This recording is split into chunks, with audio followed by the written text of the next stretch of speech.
What is up, everybody? Welcome back to another episode of Chicken Bone Alley. I am your host, David Rogers, here with my good buddy, Racing Jason. What's up, man?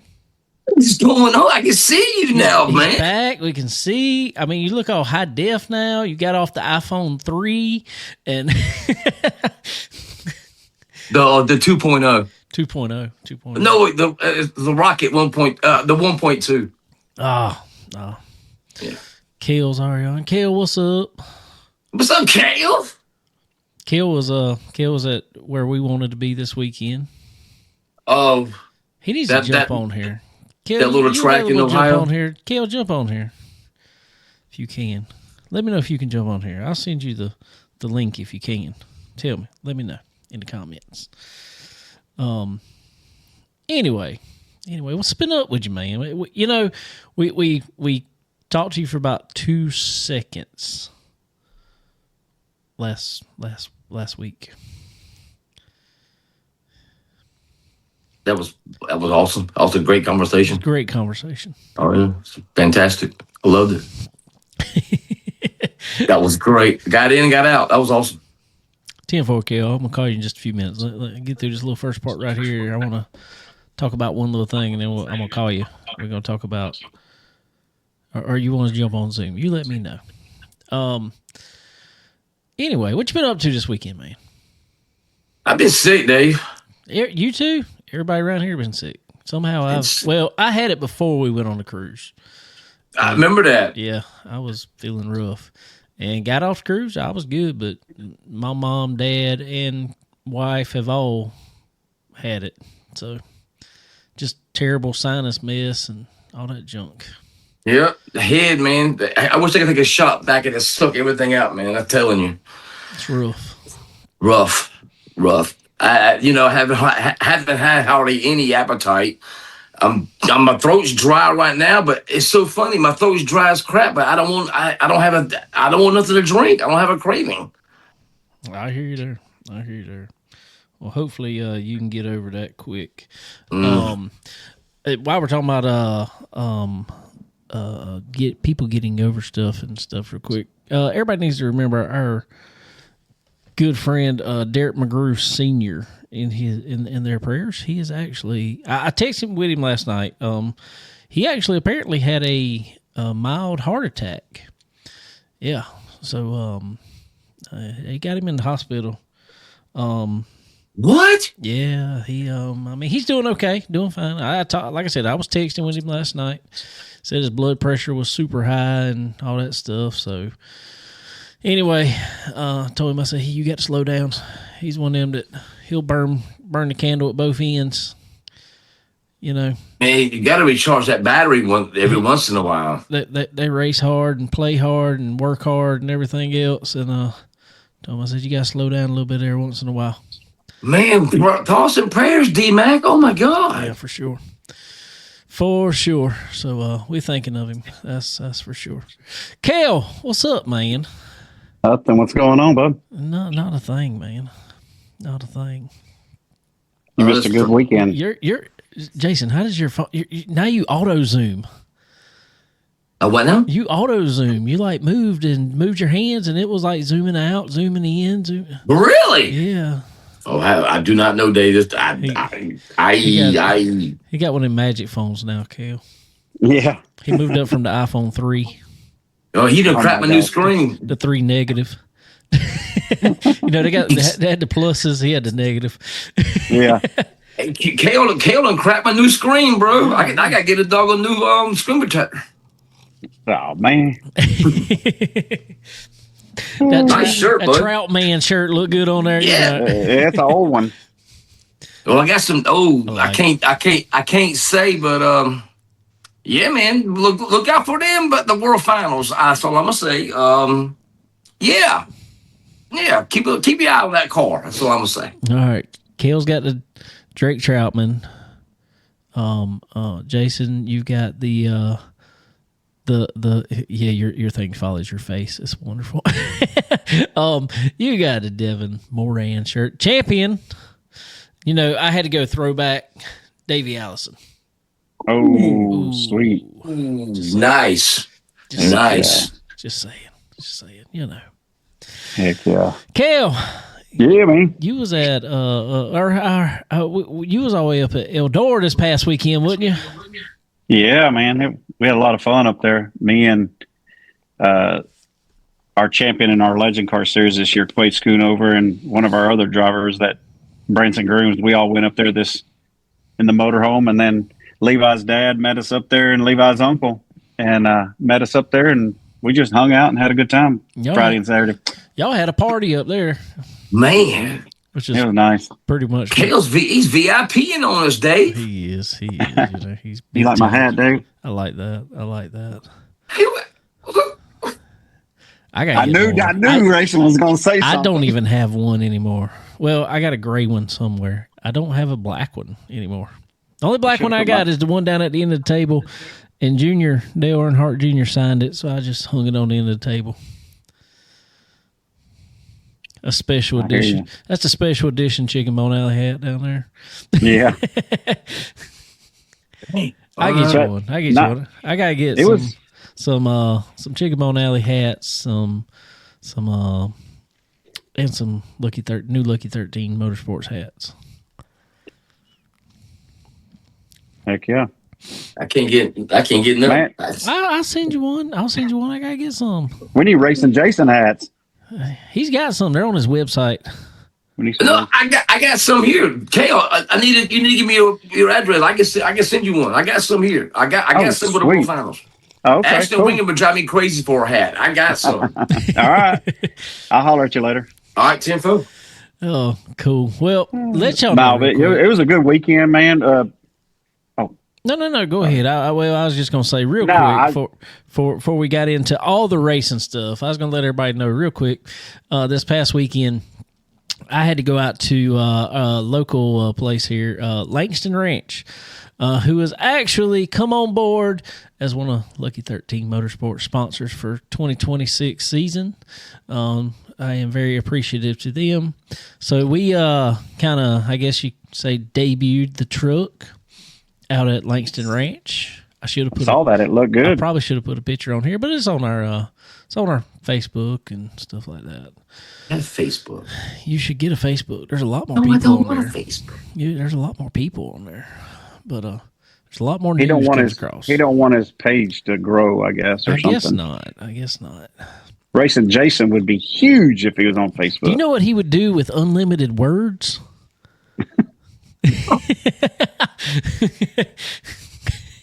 But so anyway, we spent the entire day out there. Well, I say entire day. We got there about 10 o'clock. And hung out and had a ton of fun there. It was a lot of fun for sure. There was probably I don't know, man.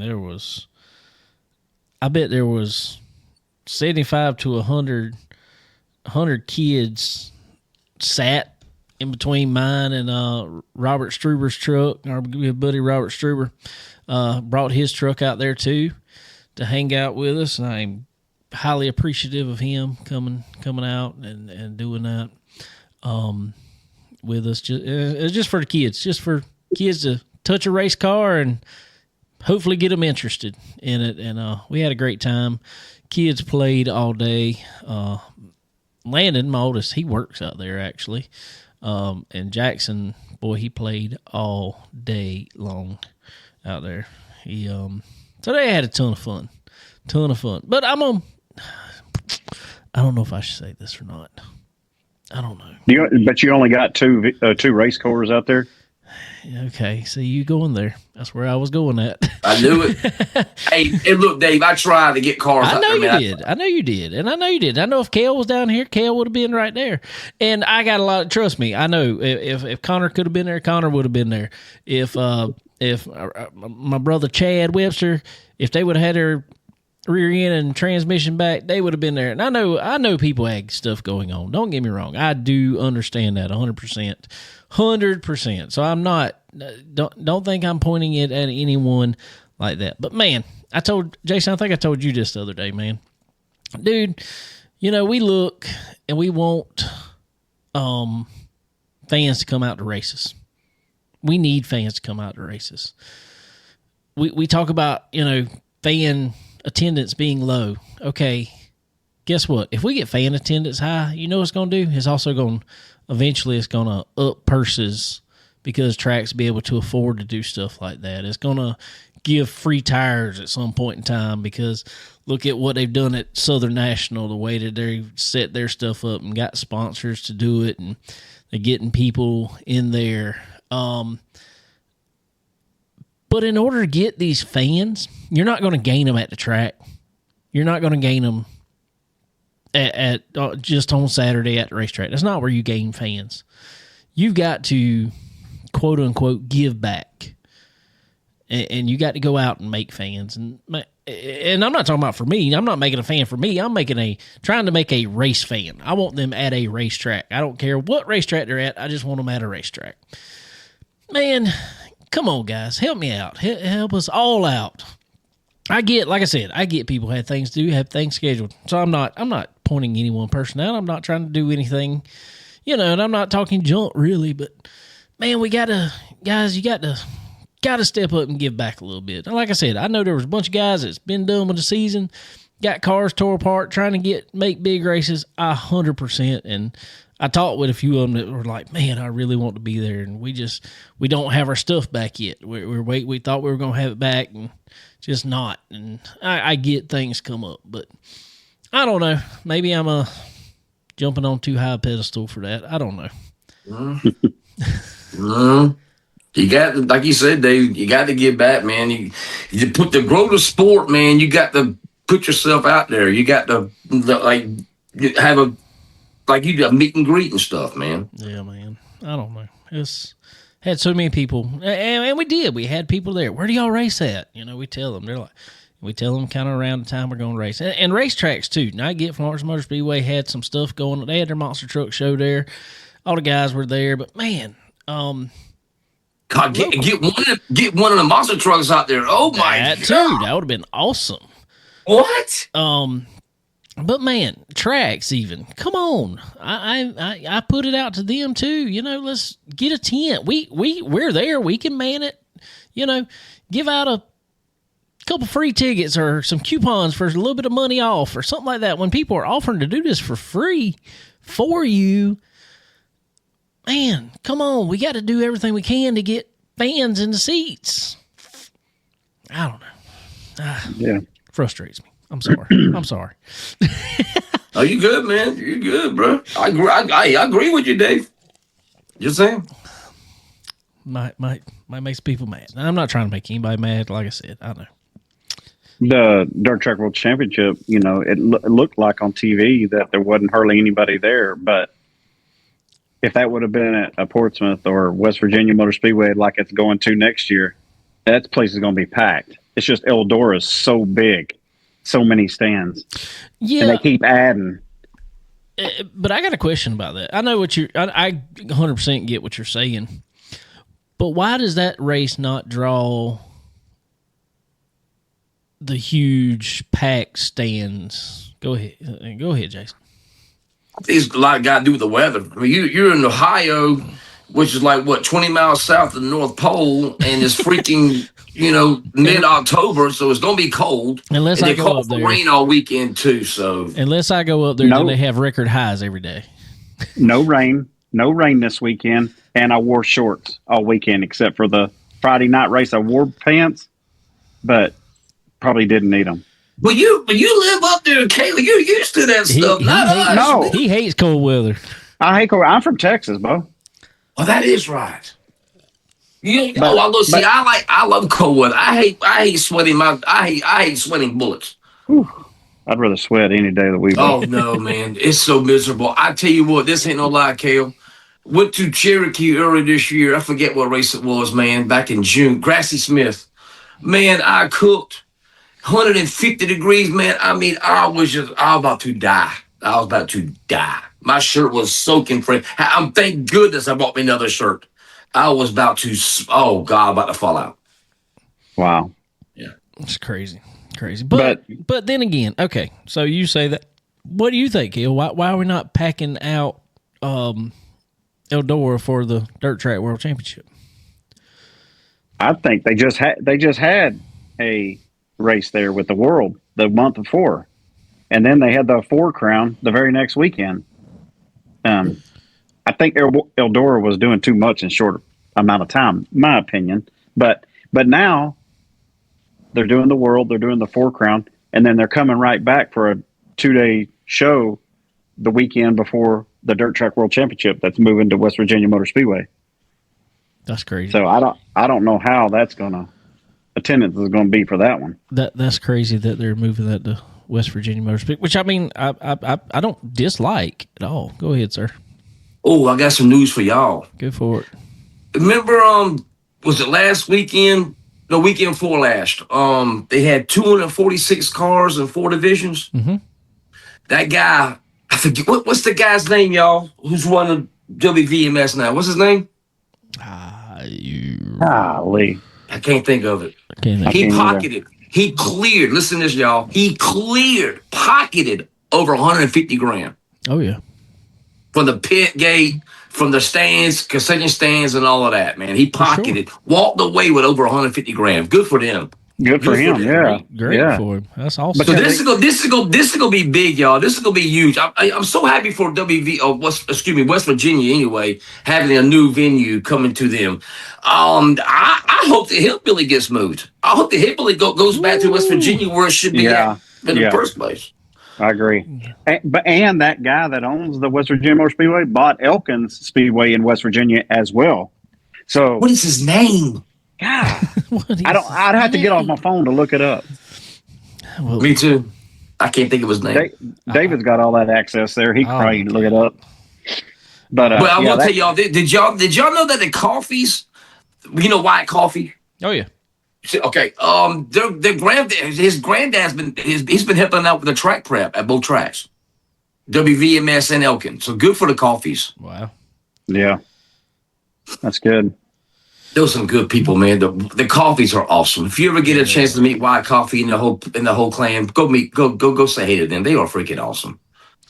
Have you ever been to Tyler County where the Hillbilly was at? Have you ever been there? No, sir. No, sir. It is great track to race on. It is Mike and Becky Hurley. Yeah, that's it. Hurley. Yep. But it's a great track to race on.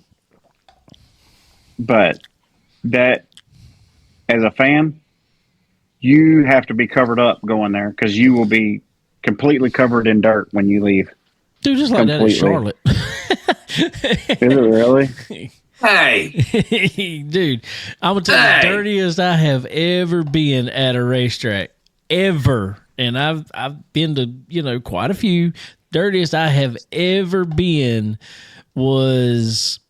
Oh, when was that the Sizzler that they had in Charlotte? 21? 21? Yeah. 22? I was there with Earl. Derek Ramey was racing. Sat on outside pole, I think it was. Him and Brandon Overton sat front row. And I was there with them. And, dude, I stayed at Randy Keene's house. And I remember going there that Friday night, I think it was, and taking a shower. And I literally just stood under the water for probably 10 minutes and dirt was just washing down. It was a day race, Dave. I don't care. It was still the dustiest, dirtiest track I've ever been to in my life. I don't care if it's day, night, or what. Day race, Dave. Okay, when did we get rained out of World Finals? And we had to race a double that Saturday. Oh, and that was god-awful. That Saturday was good. But it's a day race, Dave. Red clay. What do you expect? Track prep? That's what I expect. Track prep. Oh, my God, bro. I don't care. Track prep. You can put a pond on top of it, Dave. It's going to dust up. Well, it's put clay. that pond on it and let it dust up later. Don't let it just stay dusty. Dave. Oh, my God. Dave. I'll tell you this, Dave. I went to Cherokee for the Hunt the Front finale of the weekend. That Friday night, man, it was so cold. That wind was blowing at you from the north. coming straight at you, and the dust, Dave. Yes, it was dusty because of the wind. I get it. I can't complain about it. I'm at a dirt track. I'm gonna get dirty, you know. Oh yeah. But oh God, it was that Saturday was absolutely, man. You couldn't draw up a better night. But that Friday night, bro, woo, yeah, it was pretty chilly. I bet. Pretty dusty. So anyway, Cale, Yeah. tell us about your time up at Eldora. Yeah, we got there Friday about 12:30ish, 1:00, probably about 1:00, and all the racing, that was going to be happening that day, the steel blocks and the modified feature, and then the heat races for the Lucas Oil. But that one heat race of Lucas Oil with Max Blair tried to get up on Tyler Erb, and Tyler Erb said, "No, All right, not me. Let's talk about let's unpack that right there. Jason's kicking back for this one. Uh-oh. I'm can't see Jason. I'm gonna tell y'all both. We've had Max on the show. I've talked to Tyler. I think at the Dirt Track World Championship a few years ago, or what was that? 2020. I talked to him there, and that's the only time I really talked to him. I'd love to have him on the show, but anyway, regardless. So I like both those guys. I don't dislike either one of them at all. I think they're both hard-nosed racers, but I'm gonna tell you what. Personally, I think Max made a awful, terrible move there. In my opinion, Jason, what you think? I see the eyes. Dave, okay, here's what I posted. I posted the video of course, on Twitter. Here's what Dave, there's give and take in racing, and they were not giving, they were just taking. Now, could Turbo let up? That's my whole thing, too. Turbo could have said, oh, you know what? Put back up the throttle. Because these guys have driven a car before, I believe. They know what a gas pedal is and how it works, right? I'm going to tell you something, though. And this is coming from a driver point of view more than anything. Okay. And especially when you're on dirt and it's slick. It's bad enough on asphalt, but it's going to amplify it even more on dirt, especially when you get down to that bottom when it's still greasy down there or sandy or whatever it is down there. Regardless. If you watch that video of Max coming down to when he dove down on the straightaway, kind of hit Turbo maybe just a little bit in the right front. I don't even know if it was hard, but what it does is it sent him down the track. And he got in that whatever junk down there. If you watch if you watch going into turn one, his car was still turned back to the right. It wasn't that he could just get off. He was trying to turn. It was because of the move that Max made down, and Turbo still trying to correct from that caused him to run into Max again. Because at that point, you can't just stand on the brakes. You're going to go straight up the track into the rest of the field. Oh my God. Okay. All right. But this is what I think is, what would Turbo's owner say if he did let out and just let him go? Would he be like JD's owner saying, when Bobby did that to JD at Florence? I don't know if you remember that at the North South. Junking, So Turbo did. Well, you want to, I get the junking part. I 100% get that, but you can't junk him and yourself at the same time. No, you cannot do that. You cannot do that. And I'm going to tell you, I still don't think, just why, and they haven't, Turbo's not going to say he just drove down there to take him out after that point, because I still don't think he did. I think he tried to make the corner. I think the car was just so out of shape already. It don't look a ton like it, but I'm gonna tell you, if you watch the front tires, Cale, you've got shoved down like that before and try to correct back up the track, especially on the dirt track, and you can't just in and out everywhere by no means. I don't know, but it made it exciting that night. Oh, that's for sure. I just wanted to hear the Turbo interview. That would have been the interview of the year. We didn't get it. We got robbed. They know why they didn't. And you know me, Dave. Me and Turbo, we're cool. Oh yeah, I for would have sure. gone on there. I would have asked Turbo. I would say, "Hey man, hey, you want to do a quick interview?" He would have said, "Come on, let's go." I know he would have said, "Let's go."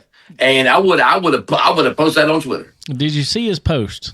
His post though. Uh, Oh, you didn't no. see his post? On Twitter, or I don't have Facebook, bro. I think it's on Facebook. I know it was on Facebook It's on because I read Facebook. it. See, that's why you see, need yeah. Facebook. Let me see. I want to read it for you All right. because it was great. Oh boy, here we go. It was so funny. You talking about? Are we talking about turning up the volume and all that? Yes. Yeah. Yes. Let's see here. Okay. It says DTWC update. Our fun meter is maxed. So catch your favorite idiot at the race ranch trailer this afternoon.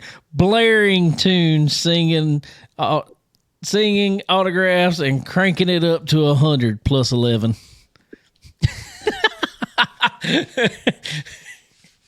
He's hilarious.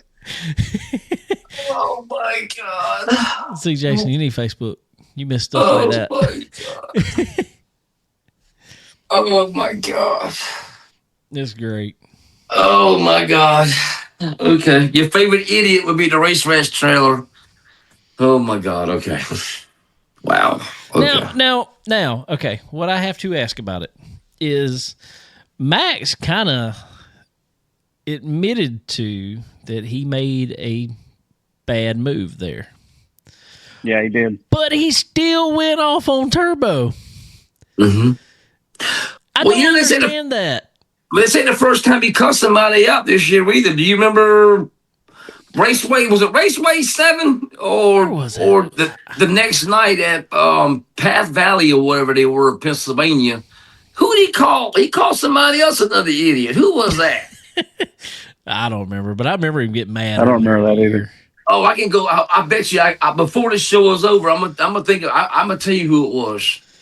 But I'm gonna tell you who it was. I mean, I don't know. If I know that I just did that and drove somebody down like that, I can't be too mad at that point.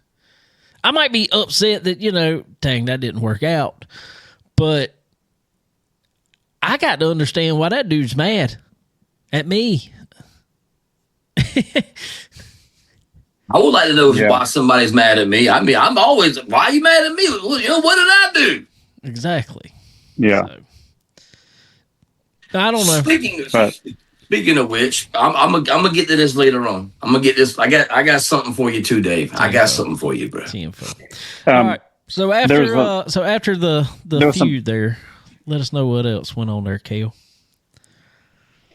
I mean, they just ran their heat races, and it was pretty good. I mean, some of them were checked out, but the race behind them was pretty good. But the next day, the 3B mains and the A main, just a lot of cautions in that A main. It took a long time to run it, and then, Devin was just holding right there in the top 5, pretty much the whole race.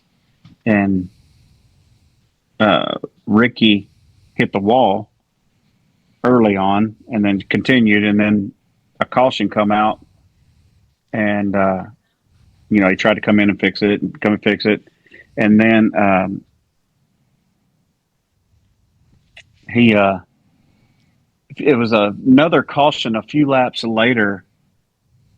Davenport come in, and he got new tires.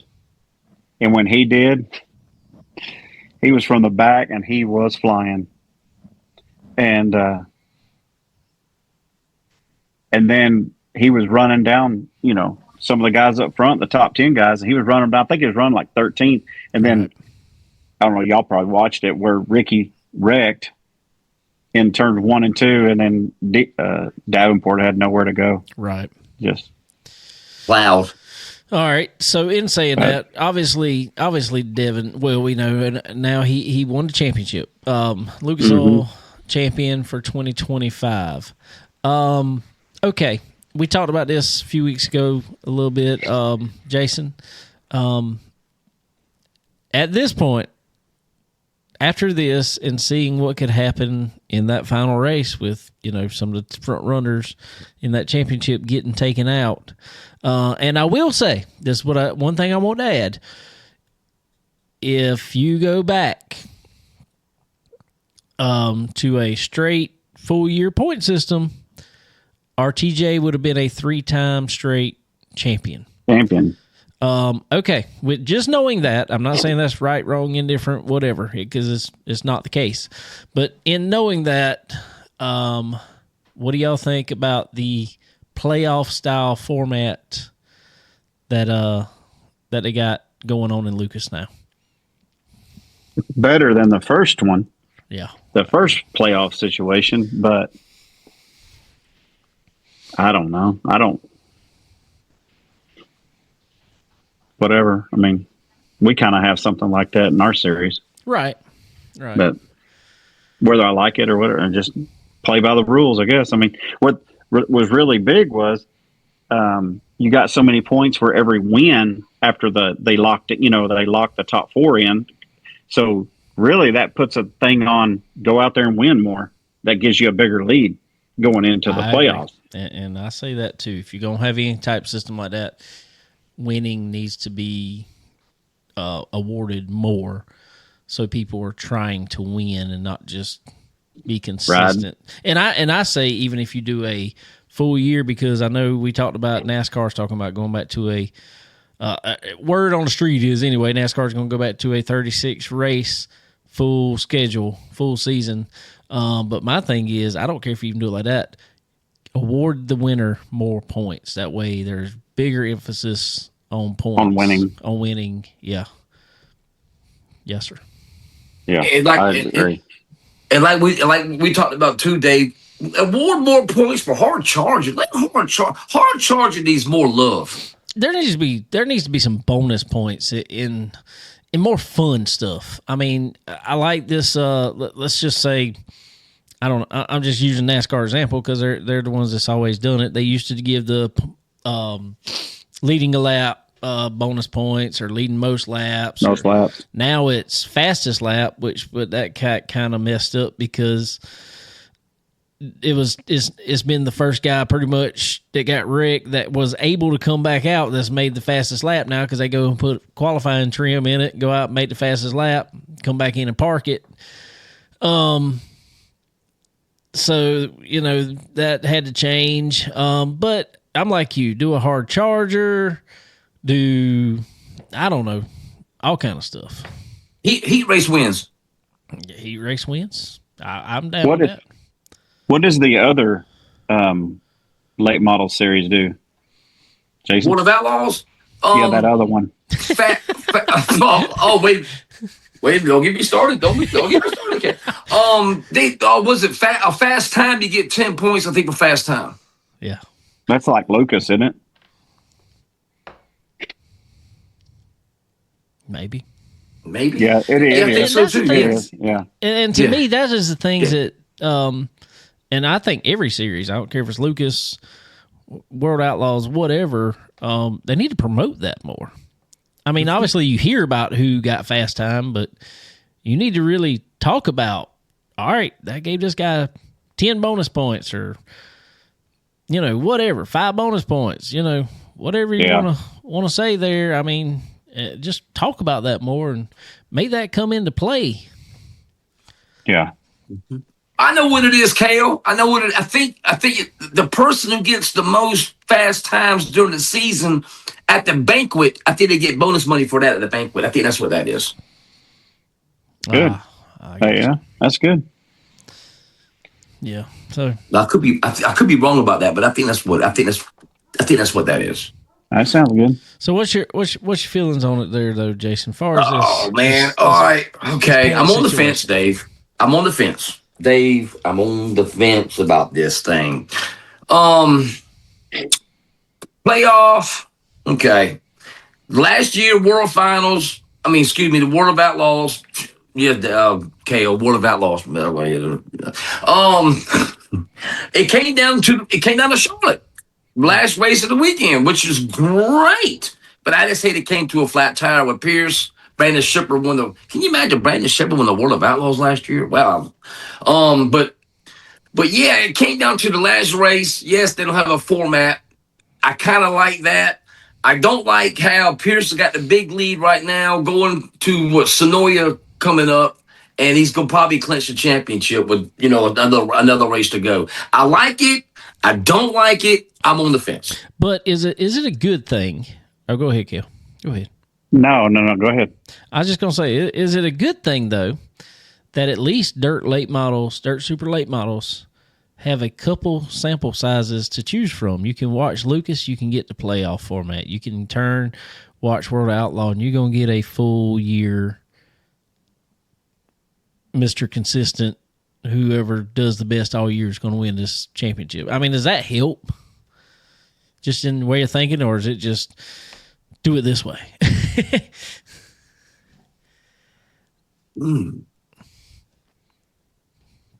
I like we have a choice. I mean, I like we have both. You have both ends of the spectrum. So I kind of like the format. Like I said, I don't like. I don't know. I'm on the fence, but I know I see what you're saying. It's hard to explain.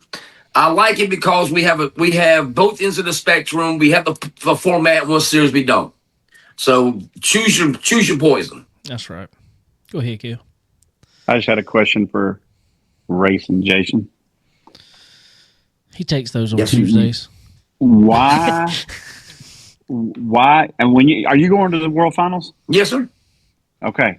Ask this driver this: why he doesn't race with Lucas, Poppy Pierce?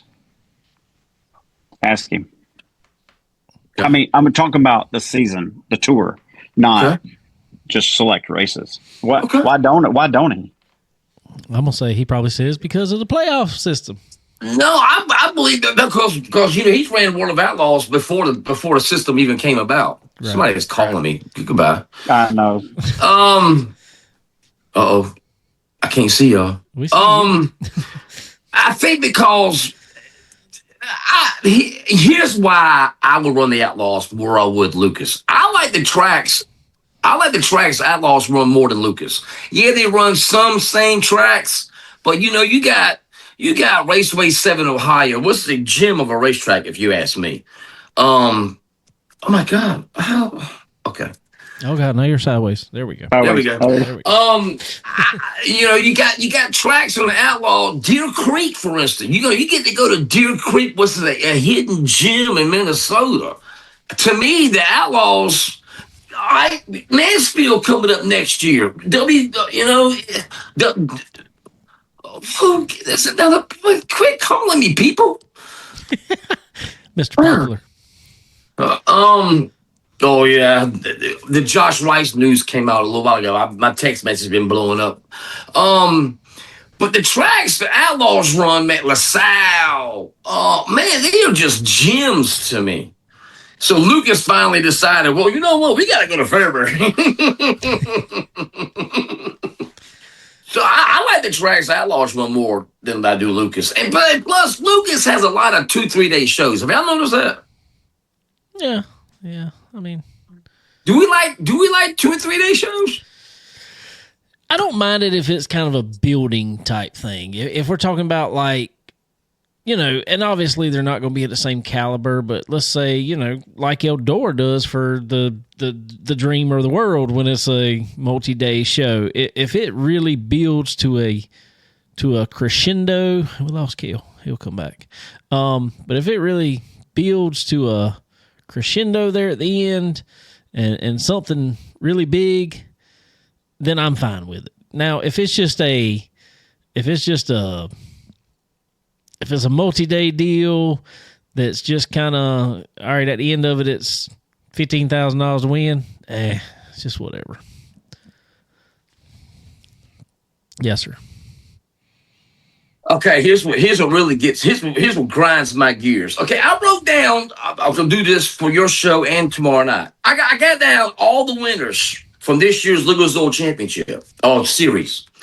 Do you know how many nights they run without points? I can't figure that out too, Dave. If you're going to have a multi-day weekend, a prelim might say, how come you got to award points, right? Well, okay, this is my thing about that. I'm okay. Right. I'm okay with that because, and this is the reason. And I'm okay with either side, whether it be Lucas or World Outlaw, that if they did that, because these guys are on the road so much with so many dates. And if something happens to a car or a motor or something like that, man, you have no time.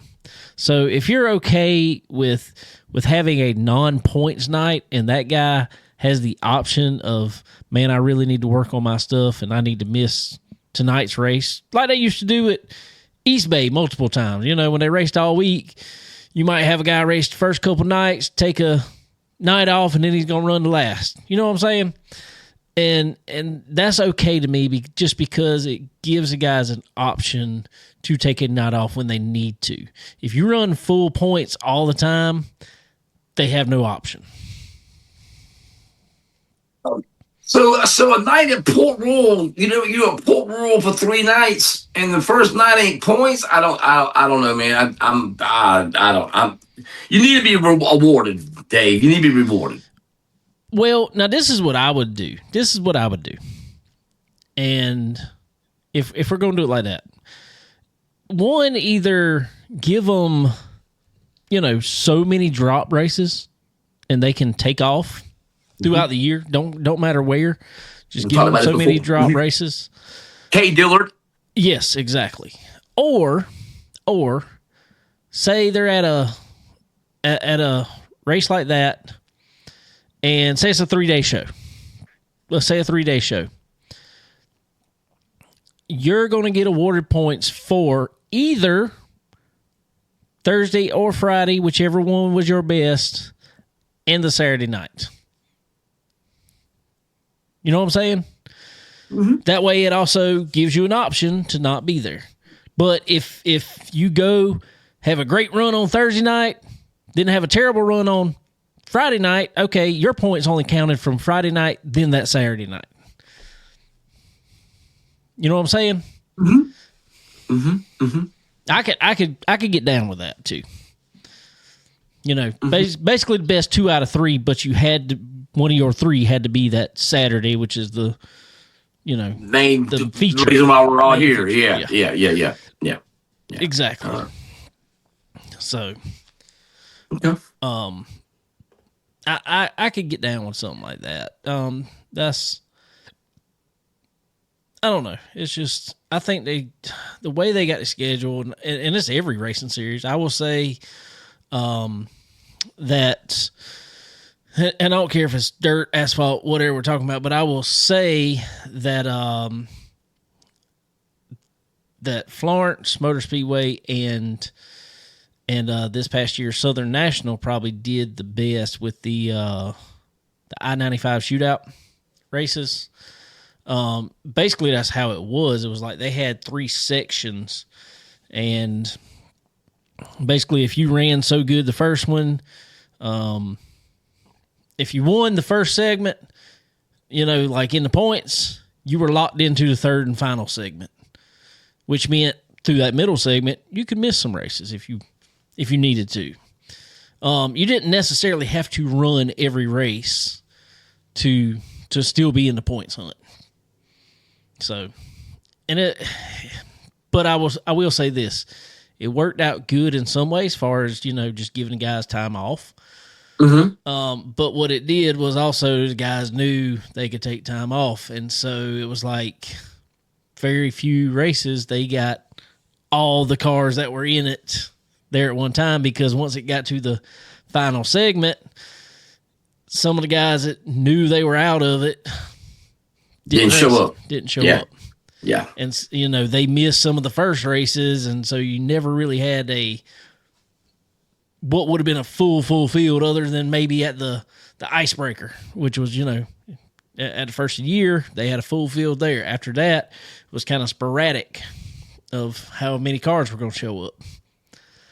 So, Yes, it's hit and miss, man. It's hit and miss. I don't know. It is. It is for but sure. I still think, Dave, we need bonus points in dirt super late model racing. We need bonus points in everything. I think it just makes it.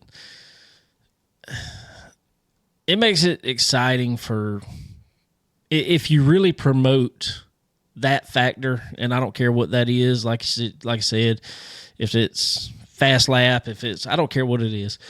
If you really hit on that and be like, hey, this guy needs to go out here. He needs to win this race and get fast lap.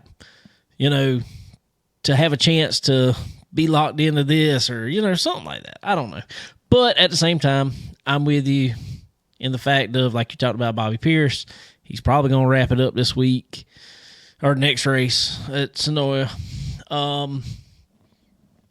I don't know. That can be boring, but I don't know. It's one of those things. I don't think there's a perfect way to do it. I don't think no, it's not. It's not science, Dave. It's not science. Kirk Loudy, what's up, man? Let me ask you this, Dave. Yes, sir. How many wins did Devin Moran have on the Lucas Oil Series this year?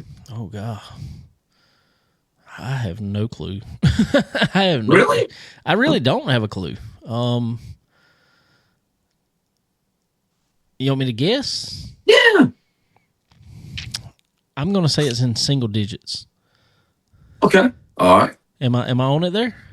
Oh, yeah. You're single digits. Mm-hmm. 5. Mm-hmm. A little bit higher. A little bit higher? Mm-hmm. 7. A little bit higher. 9? Yep. Okay. And guess how many wins JD had on the Lucas Oil on Lucas Oil Series this year?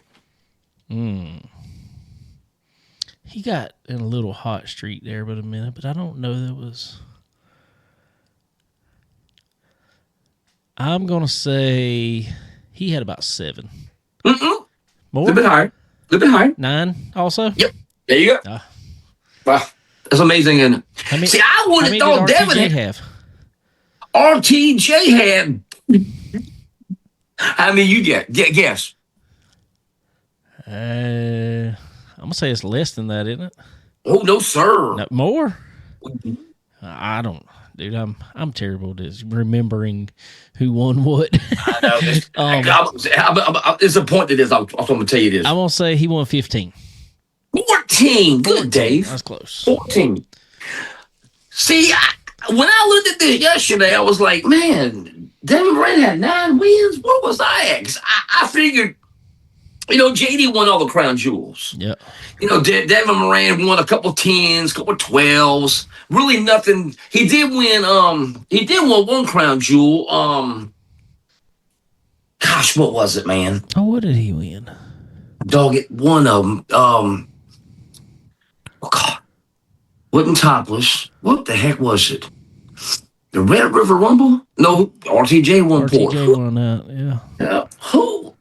He won a crown. I can't remember. He won a big race. He won a big race. But like I say, like I'm saying, Devin won 9, but really, I can't really count on top of my. I can tell you what JD's big wins were. He won the North South. Yep. He won Firecracker. I mean, he won some big races. But Devin really didn't set the world on fire, but he won the championship. Good for Devin Moran. He was consistent and then ran up front when it counted. There you go. I mean, he learned how to work the system, and I mean that's what you got to do with a system like that. And I mean not that I promise you he was going out there every weekend aiming to win. I mean, it wasn't that he wasn't. I mean, but he knew in this playoff system, look, if you can run solid top 5s through that playoffs and other guys have a bad night, that puts you in there. And that's exactly what he did. And that's exactly what happened to DWC. That's exactly what happened. I don't know. How many races is the playoff thing for them? Is 4 races? That's what I was thinking.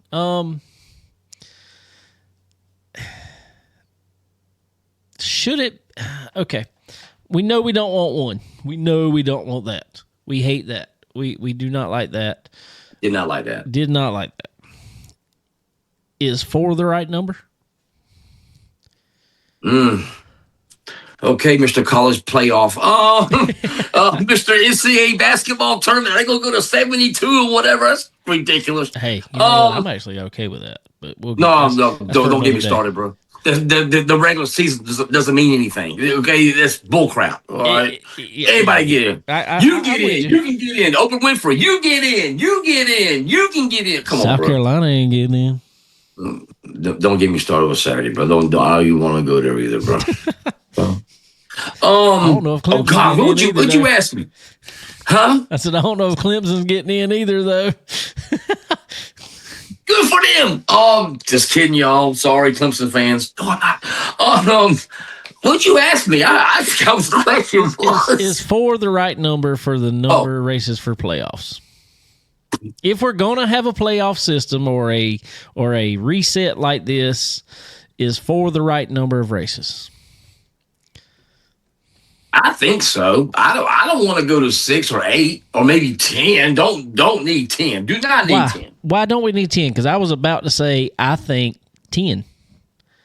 10? Yes. We don't 10. Yes, 10. Oh my God. And let me tell you why. All right, please tell me why. Let me tell you why. Okay. Okay, let me read this first. Kirk Loudy just said, in my opinion, 4 is not enough. If they only, let's see, if they're only at 2 to 3 places, it should be an elected group of, say, eclectic. This is far away. I'm sorry, Kirk. Eclectic group of 6 to 10. I agree. I say 10. The reason I say 10 is same type reason. But, okay, if you got 10 races, you're not going out and playing a quote-unquote system. You're not playing the system. You still have to go win some races in this. You've got to run up front. Okay, let me put it this way. If RTJ would have won in the last 10 races, and he would have won, say, I'm just throwing out a number, just hypothetically, if he would have won 4 of them races, maybe 5, and ran top 10s otherwise, and still had a bad night, or still wrecked at Eldora, he probably would have still been your champion because of his wins. Devin is, I'm not taking anything away from Devin, so please do not, people, come at me for that. I am not taking, because he did perfectly in what he had to do. He 100%. But Devin is not the champion because of his wins. But Dave, if you go to 10 races, I get sandbag. I don't need to be up front every night. I don't need to, run first, second, or third. Hell, I can run 8th through 15th, say. I don't know, bro. And again, not if they would pay more points for winning.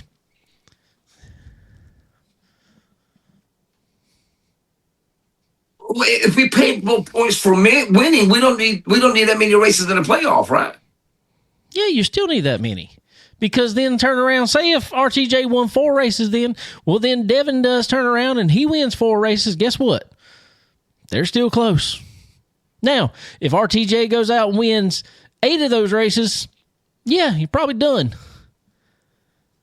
But what's the likelihood of that happening? Yes, it may every once in a while. Yeah. If you did it on the World Outlaw side, yes, you may have Bobby Pierce doing that. Especially this year. He has been hot.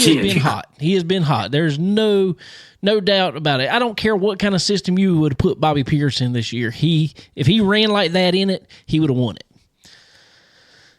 But if you put more bonus points for winning, or I say bonus points, just more points for winning, that solves so many issues. Everybody is going out running hard trying to win. Yes, they are typically, but you're not going to sandbag like you just talked about.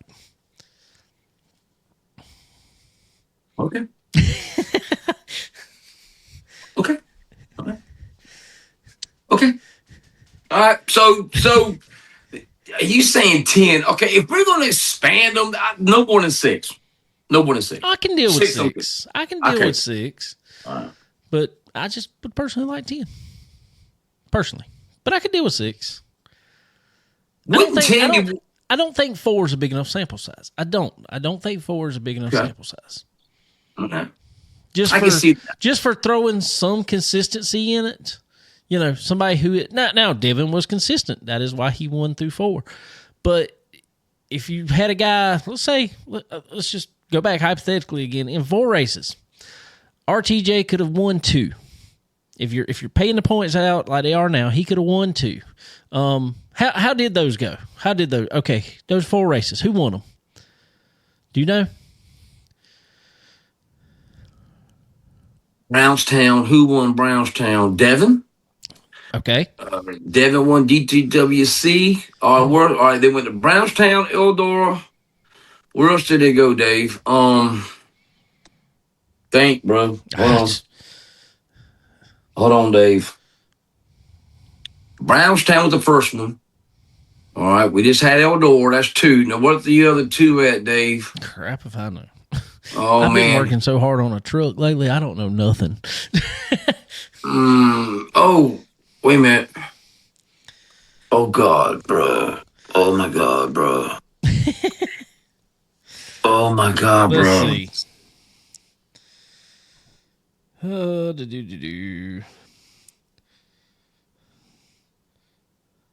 Lucas, because they were off. They were off like a couple of weeks. That's what throws me off here. And that's what I don't like there. I think them last few races. It's kind of spread out. It is. It's kind of spread out. But, I do get it, but I don't get it. You know what I mean? Yeah. Brownstown, Eldora. Oh. Wasn't Thomas one of them? Where's that? Topless? Was that one of them? Was that one of them? I mean, very, very likely.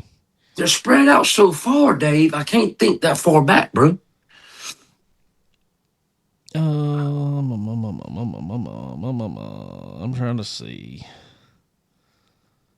Doggone, I forgot. I got my iPad right here too, bro. I just bought. I forgot about that. iPad? You bought an iPad now? Yeah. Well, tablet. I'm sorry. I was trying to see if it's it, but regardless. Okay. Regardless. Obviously, Devin. Oh God, Minnie B, what are you doing? He talking about play redneck piece of white trash. Jeez, I'd love to, but I'd get banned off Facebook.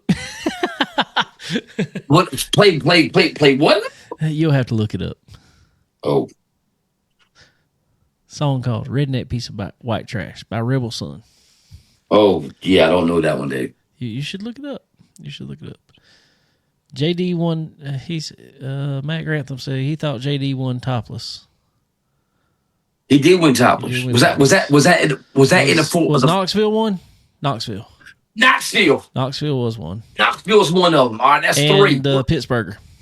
Pittsburgher. See, I don't. That race has been off the radar. It's gone downhill the last 10 years. That don't need to be in the last 5 races. I mean, last 4 races. I agree with that too. Take Knoxville and Pittsburgh out of it. 2 big half miles. Well, because you're gonna have 3 big half miles in one bull ring. I can understand Knoxville. It's not my favorite. No, okay, what I'm gonna tell you, it's not my favorite late model track by no means. But it is a great facility. But in also saying that, another track that's not my favorite at all. Coach says playoffs suck in my opinion. But anyway, okay, if where was I going? Knoxville. Okay, Knoxville. It's a great facility, but in that same thing, and this is one I'm surprised is in the final 4 there, you could put Lucas Oil on there, which is a great facility, but not great racing. Yeah. Yeah, Timothy, you are 100% right. He says, way to fix that problem is alternate racetracks. I 100% agree. I 100% agree with that. we need to take all these half miles. We got 3 half miles and 1 bull ring in the final 4. You got to switch that up. Well, and that's the thing, and that's the same thing that's happened in NASCAR. Same thing that's happened in any form of racing, especially a traveling series. Is if somebody knows, okay, what I have to do to win this is be good at those tracks. I got to be just good enough to get in, but if I can be good at those tracks, I can be all right. So, yes, you're 100% correct. Rotate them around, because what they're doing, I don't like. I don't think. Now, in saying that, I'm not bashing on Lucas Oil because I don't think it was bad this year. I don't think it was bad. No. Yeah. By no means. I think there's ways to make it better. I'll leave Knoxville in there, all right? Just for you. Well, it ain't even for me. I'm just saying. I just think, it is a nice facility. To hold a big race at.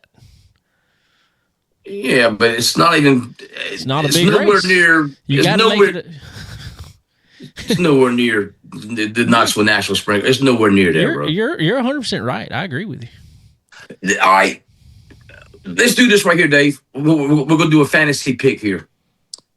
Come down to the last 4 races, Lucas Oil. All right. What tracks would you what 4 tracks would you put the final 4 in? Sniper says we need a bull ring in there.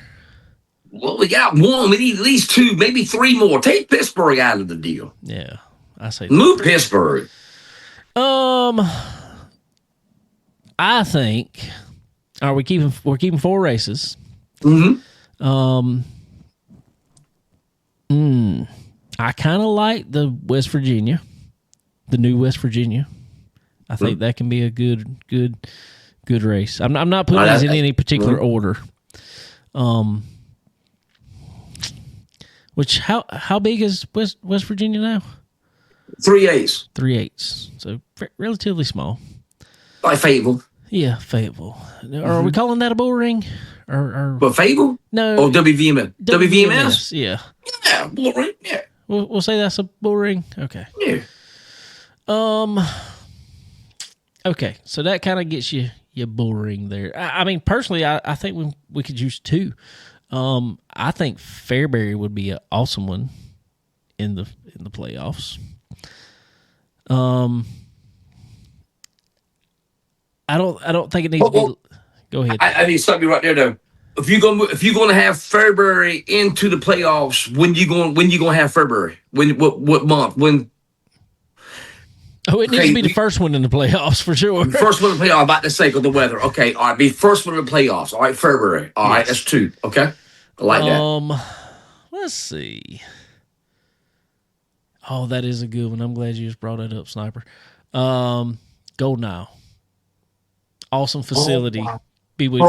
Would be great racing that time of year. Oh my God. Sniper he hit the dartboard there, buddy. He hit bullseye. Yeah, that was bullseye. Which I'll tell you what all he said in here in just a second. But okay. Let's think of somewhere else. One more. I'm gonna say a crazy one, just because I like watching the racing there. The Mag. That place is a gym. That place is a freaking gym. It is. It is a gym. God, the Mag. Wow. Okay, I love it. I love it. I don't think they have the facility to hold a huge race. Big race, but not, well, I don't know. Lucas Oil's been there before. No. I'm not saying they haven't been there before. I'm not saying that. I'm just saying far as the number of people that could come out to a Final Four for it to be like the final race. I don't think that could be the final race. Because like Cale said, even though it didn't look full, he said if you put it at another track, it would have been well beyond capacity. Let me read a few of these real quick before you go to yours. Sniper said what he said in his full rundown. I'm going to change one because he didn't mean to put it. He said Fairbury, Brownstown, Golden Isle, WVMS, or, so this is an and or there. You're not going to agree with this one. Cherokee 100 laps. Okay, dude. 100 laps? Yeah, give me 100 laps. But yeah, I don't. God, that'd be awesome, though. God, that'd be great. But yeah, they ain't going to do that. They ain't. Kirk Loudy says he got a pretty good one here, too. Okay. Fairbury, Florence. Ooh. That'd be a good one. WBMS. Okay. And Sonora. Ooh, love all four. Love all. Yeah, those are some good ones, too. Great. I was trying to see if anybody else put anything. The rest of y'all, give us some opinions on Final Four for Lucas. I got one. You give us your 4, sir. Give us your 4. 4? Yep. Your 4. You know my first one's going to be Fairbury. Hey, I got one for you. How about the Gap? Ooh, the Gap. Yeah, I could do that. The Gap, all right? Gosh, Golden Owls or Brownstown. Oof, man. Give me Brownstown. I'm sorry. That's 3. Okay. Where would my fourth one be?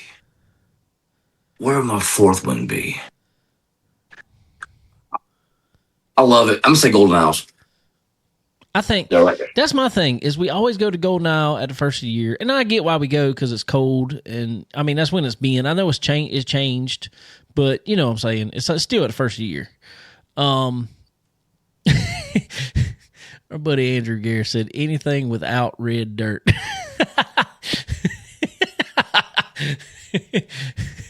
But I taste Golden Owls out now, don't I ain't kidding. Taste the Gap out too, though, man. Hey, we could have the red dirt down there. We could have red dirt. We just need to pour more motor oil on it to get it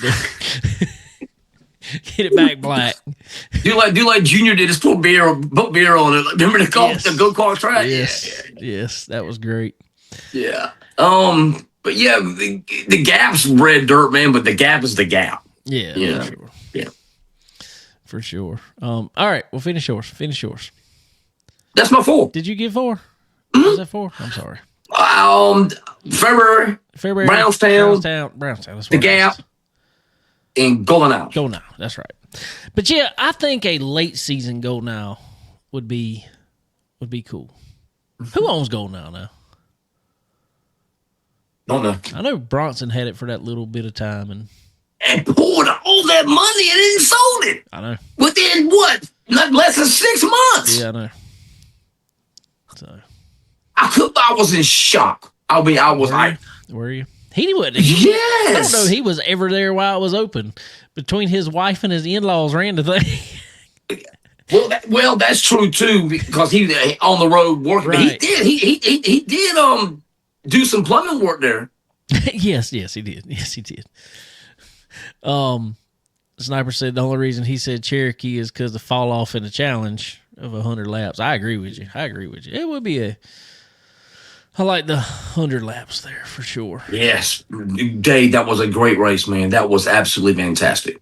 I think we need to bring in I mean, we kind of have them now, but they're not really. I think we need to bring in a late model race with some real live pit stops just for the fun of it. See how fast these guys can change the tire. They did pretty good at doggone Cherokee, man. Oh yeah, they sure did. Somebody was it Overton? Somebody changed 2 at one time. The whole rear end up, put on 2. I think it was Overton and went back out. So yeah, man, they were getting it done, son. Good way to go. These crews, they don't get enough love, brother. They don't get enough love. No. And what I love, excuse me, Dave. And what I love about it, man, you'll see other crew guys from other teams come and help. Like with Huddy Saturday night. He had 10 guys all around that doggone car and 5 or 6 of them from other teams. It just blows my mind, man. All right. Sniper said, hey, put Tazwell back in there. No. No Gap over Tazwell. No. Tazwell just don't. I love Tazwell. I think it's bad, fast Taz. I like it. I like watching a race there, but it really don't produce great racing. It don't.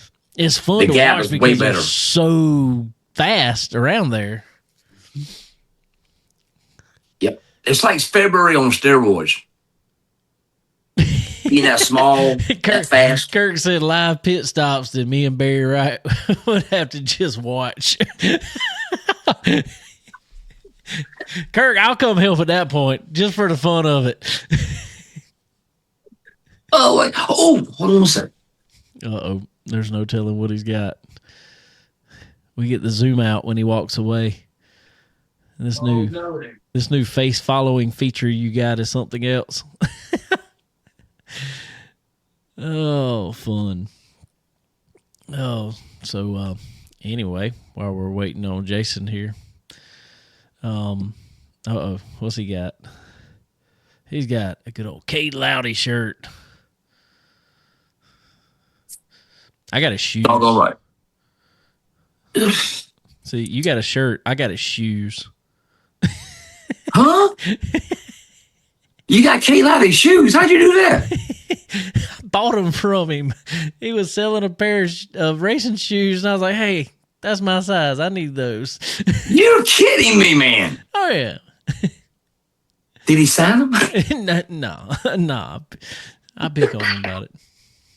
We talk every once in a while. They are great people, man. They are awesome. Oh, yeah. I love the lab. They are awesome people. He said, "That's right. You ain't wearing it." No, Kurt. I got on the flip flops. You can't, Dave. You can't wear nothing but a thong, bro. Come on, bro. Why? If I'm not at work, I got on flip flops. I wear slides, bro. I don't wear flip flops, bro. Slides. Never have wore flip flops. Wow. Dude, I've wore flip flop. I'm gonna tell you this. I'm gonna tell you something funny. I started probably really wearing flip flops in high school, I guess you'd say. I've still got a pair of flip flops that I had in my 10th grade year of high school. They've just held up that long. A pair of rainbow flip flops. Okay, rainbows. Okay, if you're gonna get rainbow, I mean, if you're gonna get flip flops, get rainbows. Those are the top line. Nope. I've got some that surpass that now. Better than rainbows? Yes. Who's better than rainbow right now? Olakai's. I have no idea what that is. Olakai. Hold on. Olakai flip flops. They're the best. They actually have an arch in them and everything, just like a tennis shoe. No. They're great. Is that a pump? What is this? I mean, you can. I don't care. Dude, see, I'm the guy that walks around here. Let me tell you, I went skiing one time. Well, I went skiing quite a few times, but this has happened every time I've done it. Water or snow? Snow. Okay. I mean, I've done both, but snow for sure. And you walk in there and you hand them shoes just like you do in like a skating rink to get you skis or ski boots. Didn't know that. Yeah. If you're renting or which is what I do because we don't have enough snow for me to own a pair of skis. I walk in there and hand them flip flops. They're like, "You're seriously wearing flip flops? It's freezing outside." I'm like, "Yeah, I wear flip flops all the time."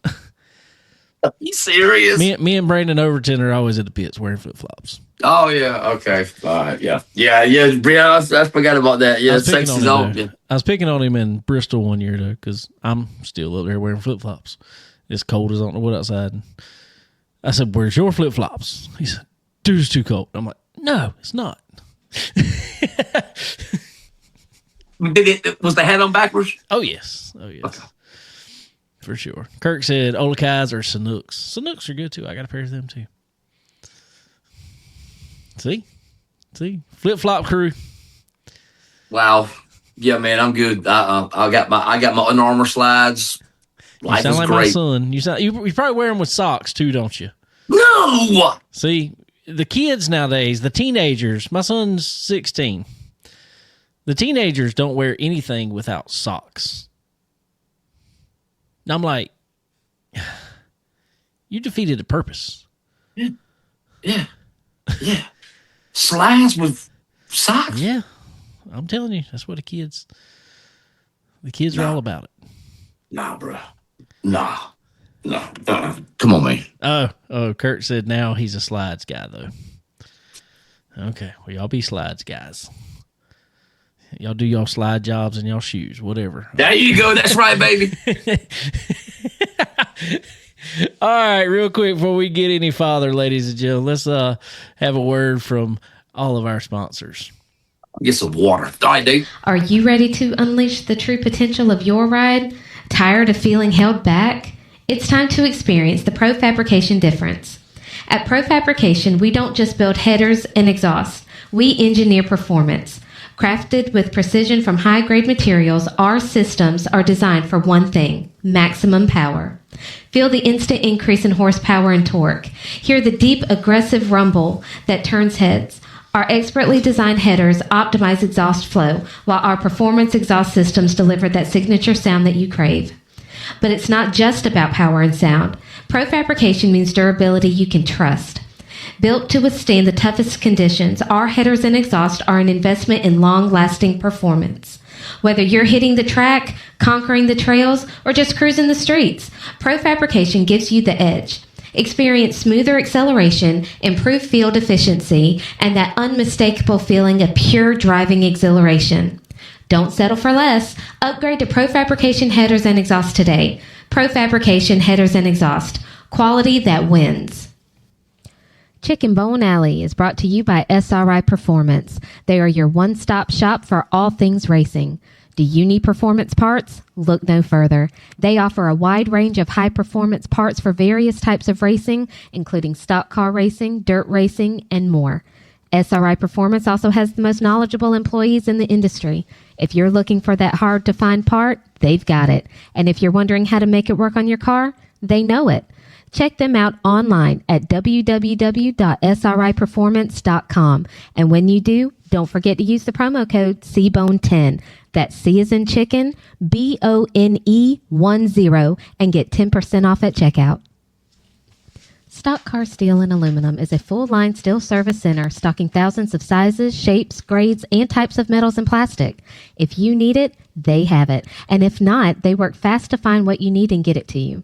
Stock Car Steel and Aluminum also has the ability to cut orders to your specifications as requested. Their dedicated team not only brings many years of experience to the table, but they are always ready and willing to lend a hand with anything you may need. Stock Car Steel and Aluminum. Your material needs are covered here.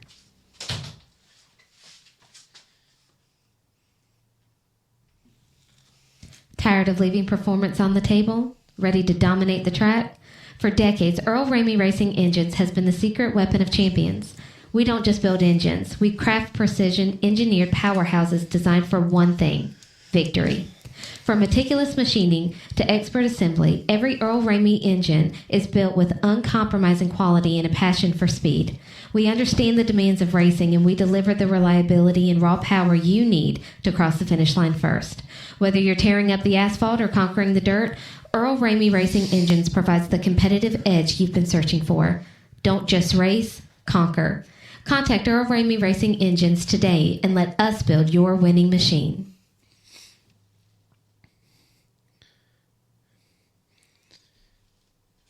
All righty, ladies and gentlemen.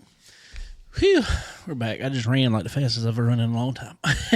Did you really? I Had to hit a commercial and run. What you got? The last day, Quill. Oh God. Yeah. I Forgot to get some. Should went ahead just took the NyQuil tonight. Oh no, Benadryl time again, baby. Oh God. Oh yeah, man. He's going oh out. Yeah. Yes. Yes. But anyway, ladies and gentlemen, also like to thank our good friends at Dixie Made right here in Florence, South Carolina. Y'all check out Dixie Made. They got all the brands that you will love, you and your loved ones, from the Southern Fried Cottons, the Simply Southerns, the Drake Waterfowls, and all other kinds of brands to keep you covered from head to toe. And now, right now, they have their Christmas layaway back. So head over to Dixie Made right here in Florence, South Carolina.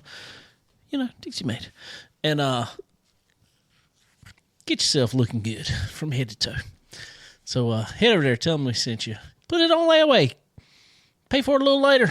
You know, we can all do that. So go tell them we said hey. Also, Fresh Chef right there in the Race City area of North Carolina. Head over to Fresh Chef. Get one of their daily food and drink specials. And I promise you, there's not a bad thing on the menu. There's not many places you can say that about, but Fresh Chef is definitely one of them that just has some awesome food, drinks, everything in between. Go check them out. Also, MPM Marketing. MPM Marketing. www.marketwithmpm.com. Go talk to our good friend, Tanya, over there. If you're in this racing game, you got to get ahead in it. You got to do it with someone who knows marketing. And she's one of the best. So go check out Tanya over at MPM Marketing. All righty. So, want to rehash something with you that we tried to talk about last week, and we couldn't. Got technical difficulties. Technical difficulties. But now he's new and improved and in high def and all that stuff. And I don't know if that's a good or bad thing, but we'll go with it. It ain't good. It ain't good, Dave. It ain't good. All right. Kind of old news now, I guess. Not really. Still people talking about it. Mm-hmm. Lancaster Speedway. We talked about it earlier in the year. I think we kind of called it. That I thought it would be sooner rather than later that you would also see, and I just threw this off the top of my head. I mean, just this came from no source, nothing. I just said, hey, the logical next step from Crown Vics is Chargers. Yep, you called it. You called it. I was just like, it's logical next step. I think it'll happen here in the next couple of years. Well, next couple came sooner than even I thought. Sure did. But it's a little different than what I thought. And we had some discussion about it last week that you unfortunately missed. But I want to talk to you about it too. All right. Instead of being, let's say, like the police version of the Chargers with the Hemi or anything like that, they are going with the V6 Chargers. But after some discussion and talk, even on the show, I'm sorry, I don't keep up with V6 Chargers and how much horsepower they're putting out and all that, all that junk. Sniper says there's going to be 9,000 General Lees. You are probably 100% correct. But anyway,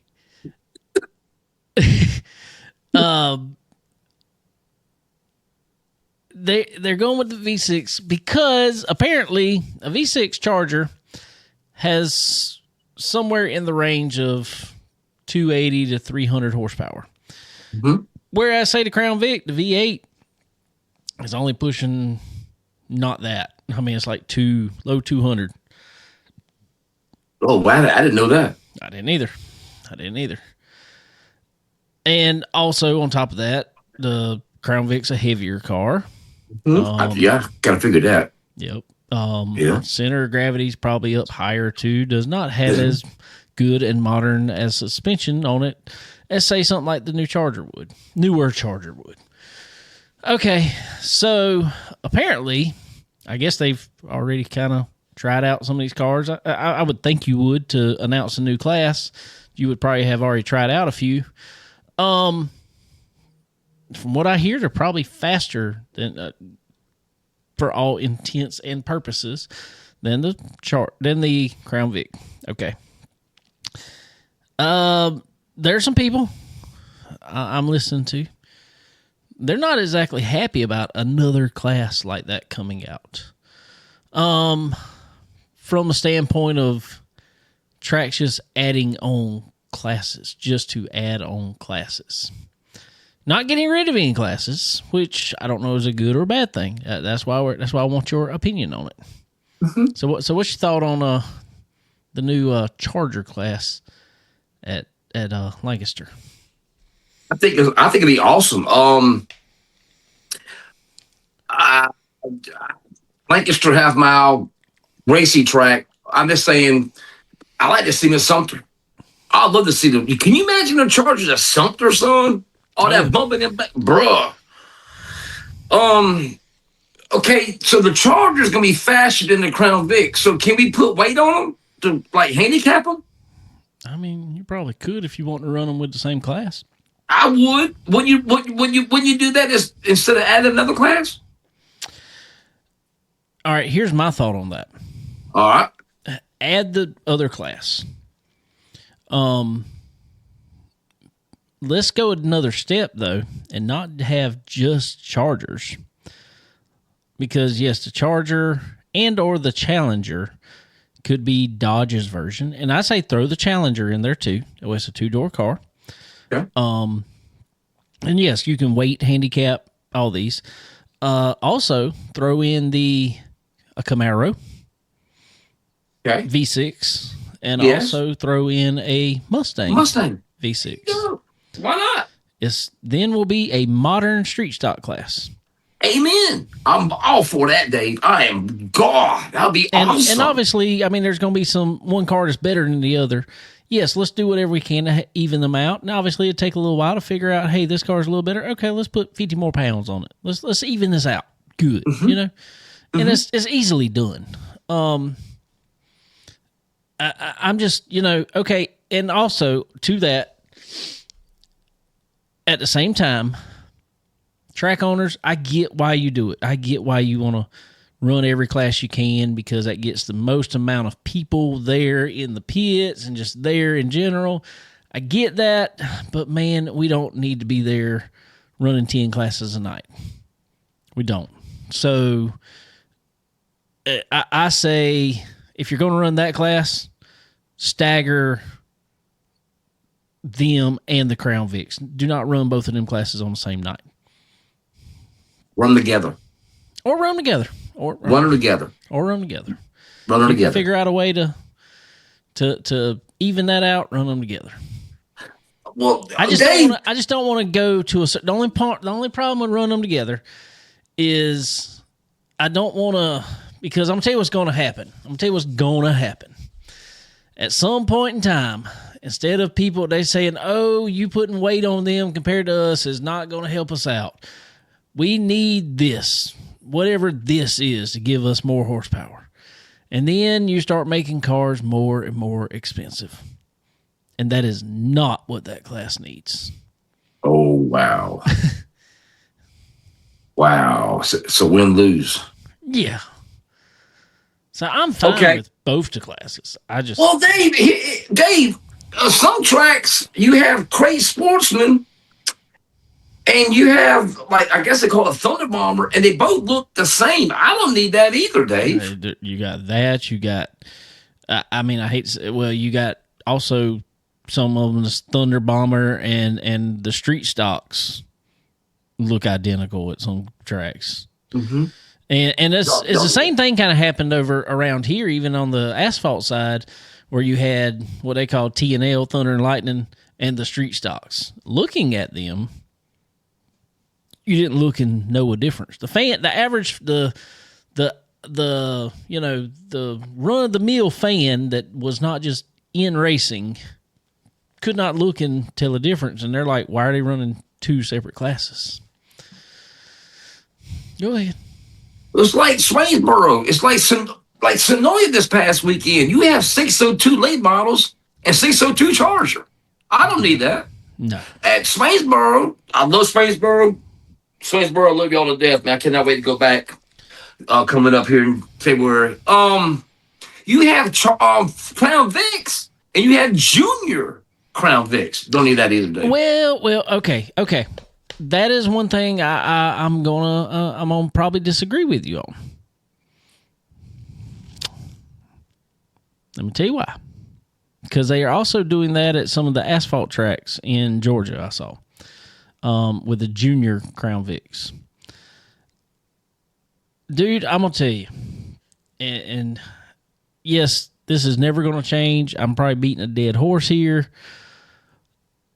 I'm gonna tell you, in my opinion, a legend car is too fast for I think now a 10-year-old, I think is what it is. I know to you, looking at a legend car, it may not look that fast. Oh, they fly. Legend cars are going faster almost down the straightaway than any class out there now. They fly, bro. They are fast. Yes. I get it. We're starting these kids younger and younger. And I'm not saying a legend car is not safe, because it is. but Legend car's too fast for a 10-year-old. Okay, and so some people are like, so you're going to put them in a 3,000-pound car? Yes, I am. Because one, that car is not as fast. Two, that car is heavier, and for the speed it's running, let's say for the speed it's running, for the most part, people are going to be a whole lot less prone to any injury there, because if you got a well-built roll cage in it, all that stuff, that car is going to be just fine in an accident. So I'm okay with giving junior Crown Vics just to get these kids, because, and the reason I say that is because, let's say I know on the asphalt side, and I know the dirt side's pretty much the same. At 12 or 13, these kids are in full-blown late models now. Okay, let's give them something to feel a big car, to feel the weight of a bigger car. Yes, it's not the horsepower. But when you go from a Legend car to a full-size car, one, there's a huge weight difference. Two, there's just a overall size difference. Big time. And I just feel like they can learn more from, I hate to say it, but I feel like they can learn more from a Crown Vic far as just a racing standpoint, not necessarily a speed standpoint. You mean like car control? Just racing around cars. Because a Legend car, you can't race around each other hardly. You touch tires, you're done. Both of them. Yes. And so a big car, at least you can race around each other and learn where those limits are without destroying $20,000 worth of car, which is done almost every weekend with a Legend car now. So I don't know. I mean, I don't disagree 100%. I get what you're saying as far as, having two different classes there. I get that, but I feel like we need the young guys somewhere to really start, because, man, the 4-cylinder stuff is out of hand now. The Legend cars are out of hand now, in my opinion. So, man, give them something like that to start in. While we have, Crown Vic, I can understand being so young, beginner class. Why we have a 602 and a 602 Charger class late model? Why we have that? That I don't have a clue. That makes no sense to me. Okay, that's what I was. Yeah, it's crazy. I don't get that either. That makes no sense to me. Okay. It's, and I'm gonna tell you, from the casual fan that don't know any different, dude, I've been at races before. Well, just like, let's say, and it was a big one. If you don't just know, if you're just saying, hey, there's a race there, I'm going to watch it, and you don't know anything about racing, let's say when Bristol, back the first year at Bristol, I say first year, the last time they decided to open back up Bristol to dirt. And you went there and they ran 602 late models, 604 late models, super late models. To the average fan sitting there, it's like, why they got so many races of the same cars? Exactly. I give you a prime example, David. Cherokee last week. I forgot who it was. I thought they were running crate, and they come out here with super late model hot laps. I was like, I thought it was running crate tonight. I forgot who that was. And I said, I'll be darned. I had to go back there to talk to them. I forgot who it was. So they look the same. We need some kind of a difference, like you said, to the average, not the average fan, but the newer fan coming into it. You're sitting there like, okay, that's a 602. What's the difference between 604? What's the difference between that? What are these numbers? It's a super late model. Yeah, what are these numbers? What does that mean? Yeah, exactly. We do.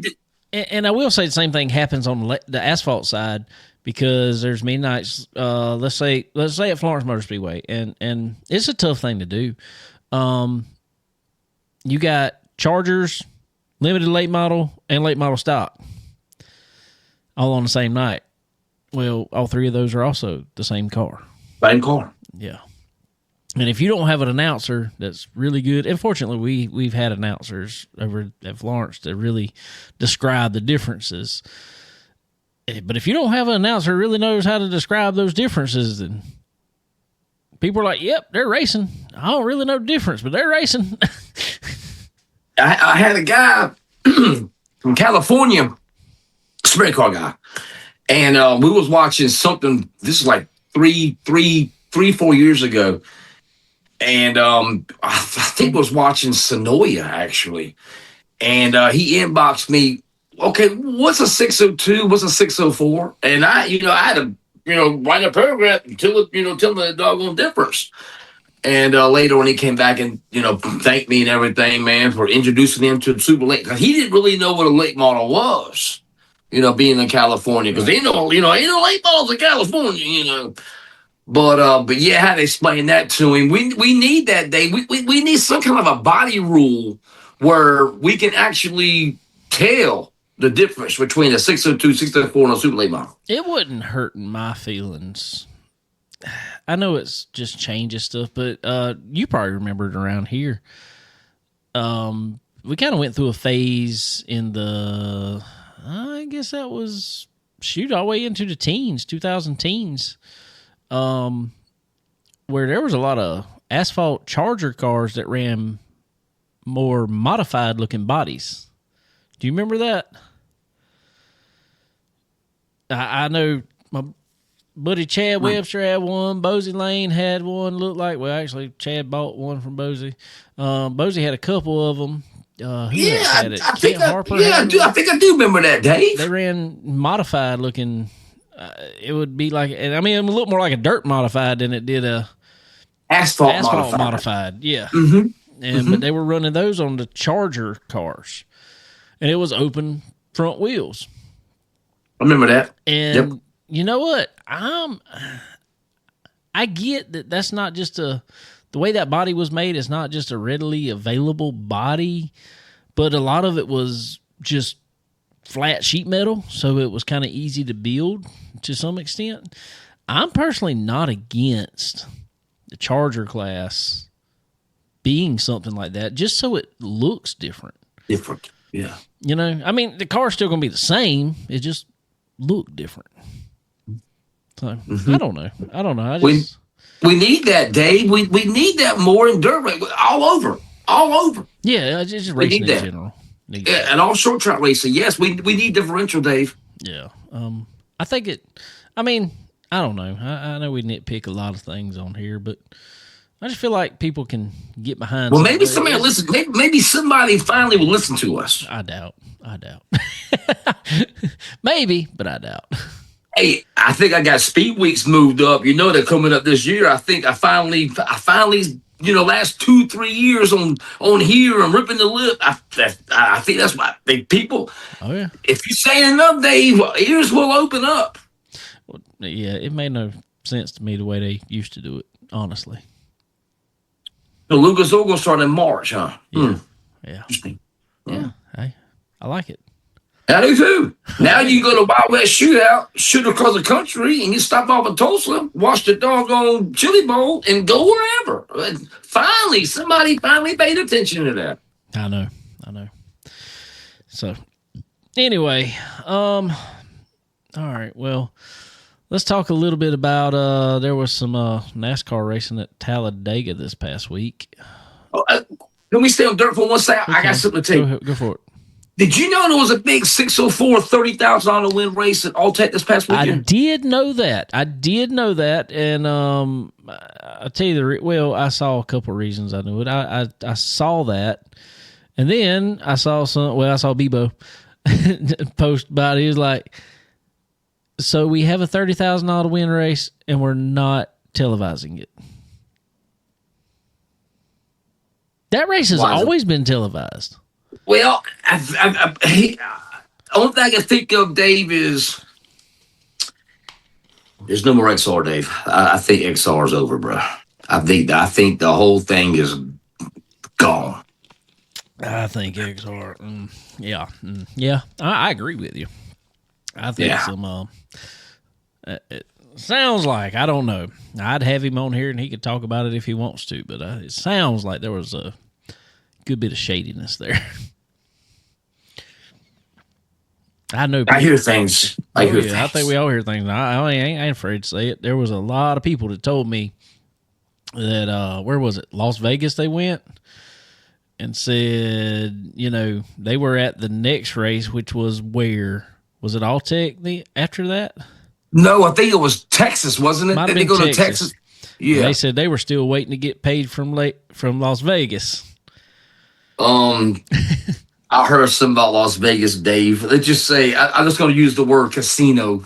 Oh, you do the rest. You do the math. It wouldn't surprise me, not one bit.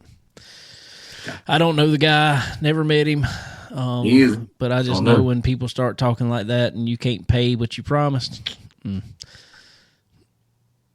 Shoot, they had they had that Crown Vic race, didn't it? That was paid like I don't know, it was a stupid amount of money that they 100,000. 100,000. Yeah, they advertised it. I never really saw anything. And they had $100,000 front wheel drive race coming up. I don't know, bro. Did it ever happen? I have no idea. Don't have a clue. I do know. Obviously, Pennsboro got canceled. The doggone fair, the county fair people took it over and said, "Okay, we got this now. Thank you.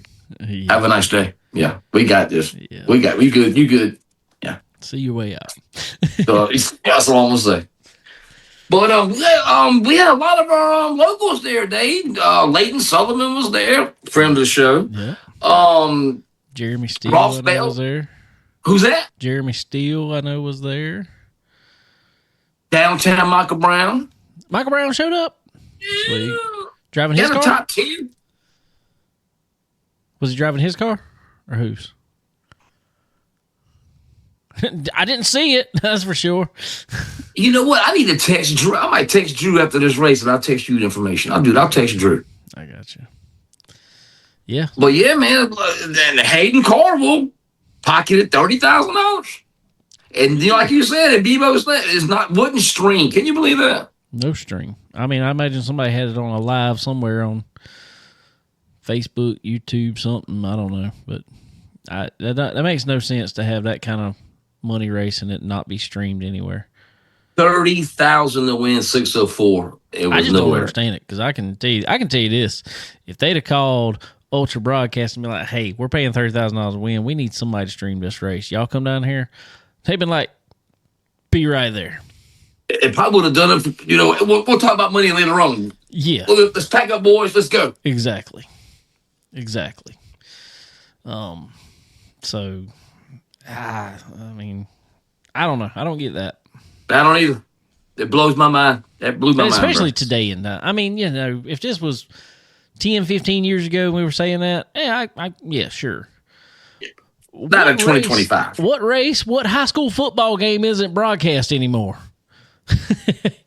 Exactly. That is a good point. Exactly. So, yeah, somebody didn't. If they can broadcast a race from the Pittsburgher, they can broadcast one anywhere. Yeah, exactly. A lot of these races don't even deserve to be streamed. Dude, I'm going to tell you, that is a track up there, and I've laughed many years about it. I don't know what it is. I feel for their fans. They can't see anything in the stands. Have you ever noticed watching that race? The lights point out at the track. There are no lights in the stands at all. I did not know that. Go back and watch one. You're sitting in the dark at Pittsburgh? Go watch one. You never see people around the track because there's no light anywhere. And you know how much it is to get in that place, bro? I need to know. Unless they put I'll put it this way. I didn't watch it this past year. I know last year it was like that and the years before that because I've made comments about it many times. I was at a race anyway. I was at Cherokee that night. $70 to get in Friday and Saturday. That's not both nights. That's each night. To sit in stands or pit pass? $70 stands plus you had to pay another something to get into the pits. That's ridiculous. That is absolutely ridiculous. The stands would have been dark because there wouldn't have been nobody in them if that had been around here. Not you. Not you. No. I'm going to tell you, and I still say this to today, the best deal and the most fun to me is at Volusia. Just the way they do theirs. Your stand, when you pay for your seat, it also gives you a pit pass. That's awesome. That's awesome. And the short track, the World Finals at Charlotte too, man. Big ups for them. Yes. They do the same thing. Yes. Yeah. Yeah.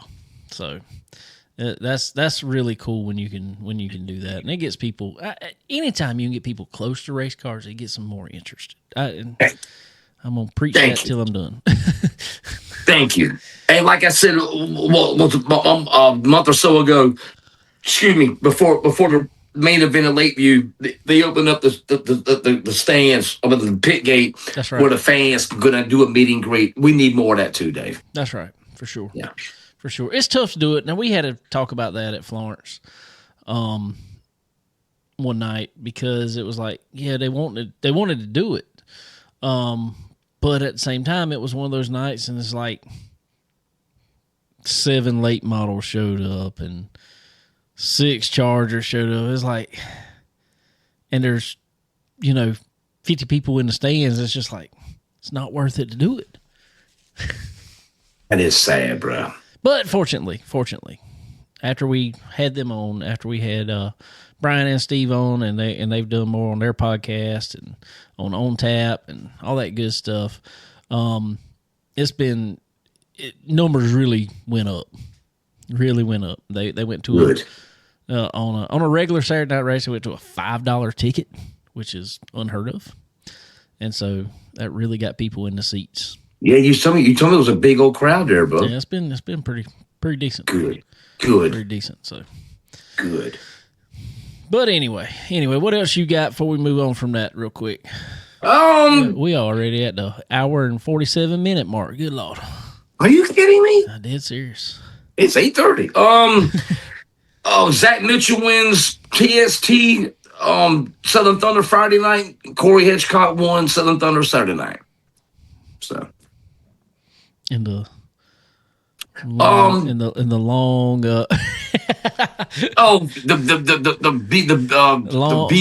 BMF Longhorn. The long BMF. There you go. The news came out earlier before I came on air. Josh Rice is officially in the Ratliff Corps, so they made that announcement tonight. Good deal. Also, Dalton Wilson out of his ride. Yeah, Josh Rice. Right. That's one. Yep. So that puts him out. Where do you think Dalton's going? I hope at the Billy Hicks. Think so? I hope that's open too. Yeah. Donald McIntosh is out. I hope Billy Hicks. And I tweeted this last night. You know that Bruce Kane car that Will Hetherington drove, and Ben Watkins drove last year at the World. Perfect fit with D-Mac. Yeah, I would go there. Yep, that'd be a good one. I don't know. That's all I got, Dave. It's on you. Well, I don't have much more, honestly. Like I said, there was some NASCAR racing this past week at Talladega, winding down the season there. Fell asleep. Who won? I've been a drill yesterday, bro. Who won? Chase Briscoe won. After Kyle Larson ran out on the ran out of fuel last lap.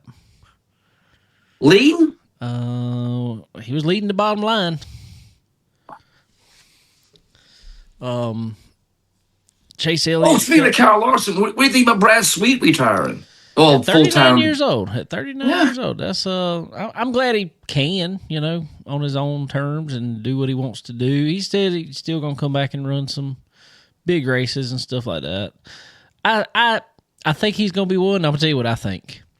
I think he's gonna be one that he's gonna take a year off or maybe 2 years off and run some of the big races, but not much. I think Brad Sweet will be back. Full time? Full time, as in maybe like high limit.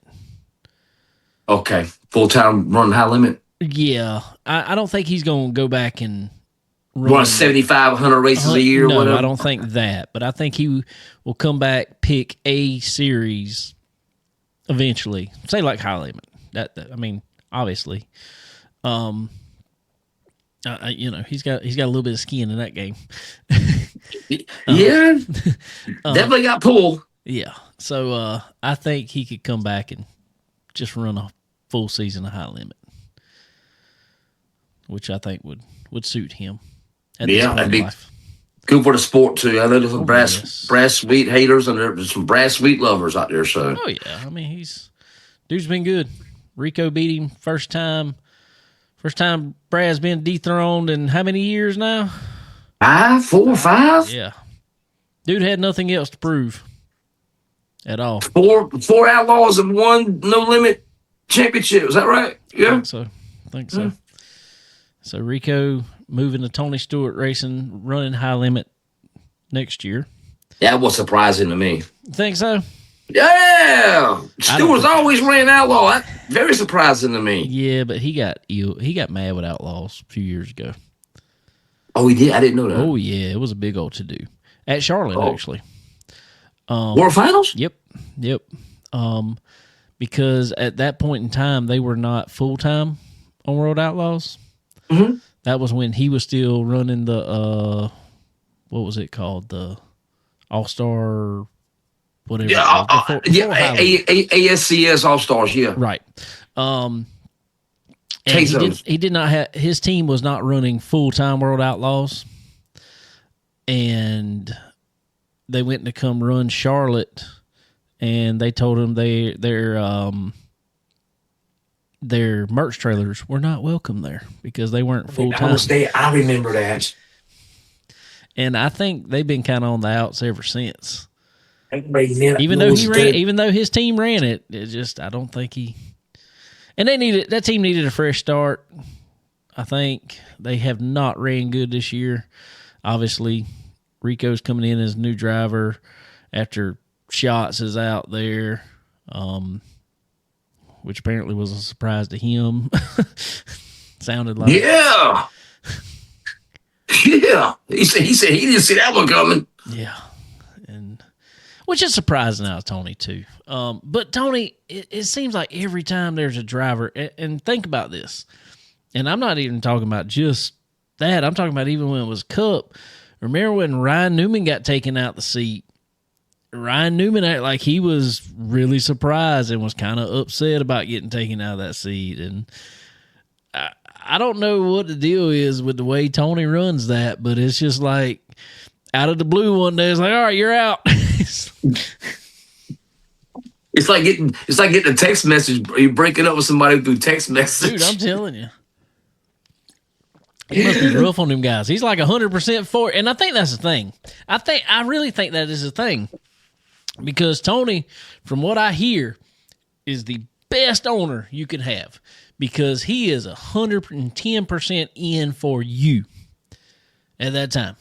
And I think that's why the guys never see it coming, getting fired. Because he makes you feel like you are his guy. You're number one to him.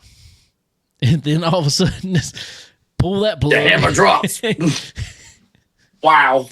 Oh, my gosh. Wow. Oh, Dave. So, anyway, what you watching this weekend? I'm going to Fayetteville Saturday, I do believe. Fayetteville. That'd be a good one. That'd be a Flash season finale. Is that going to be the last race there, period?